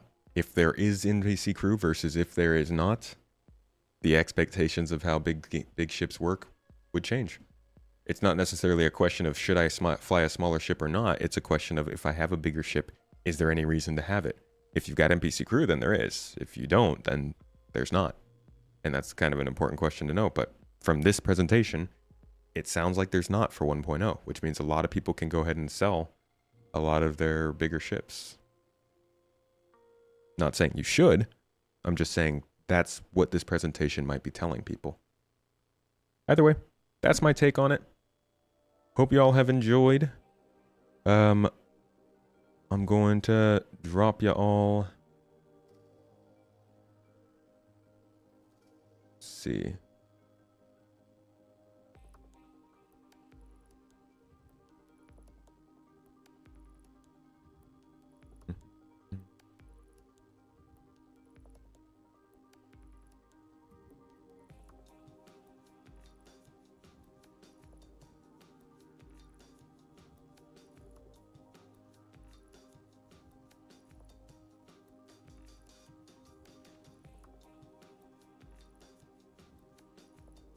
Yeah, come back on Wednesday if you guys want to hear about base building and crafting. That's going to be the big talk of that day.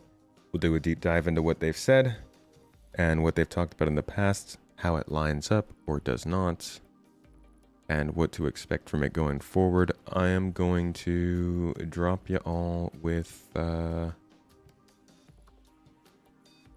Mrs. Tomato. Do we have a raid target?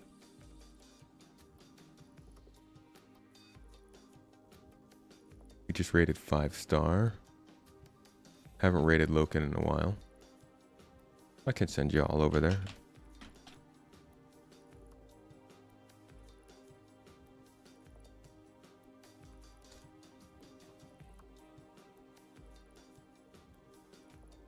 All right, folks, give him a big shout. Looks like he's going live in 7 minutes, or he's starting in 7 minutes. Enjoy yourselves today. Go eat something you love. You know the drill. Eat something you love. Hug somebody you love. Talk to some people. Enjoy yourselves. Treat yourselves well.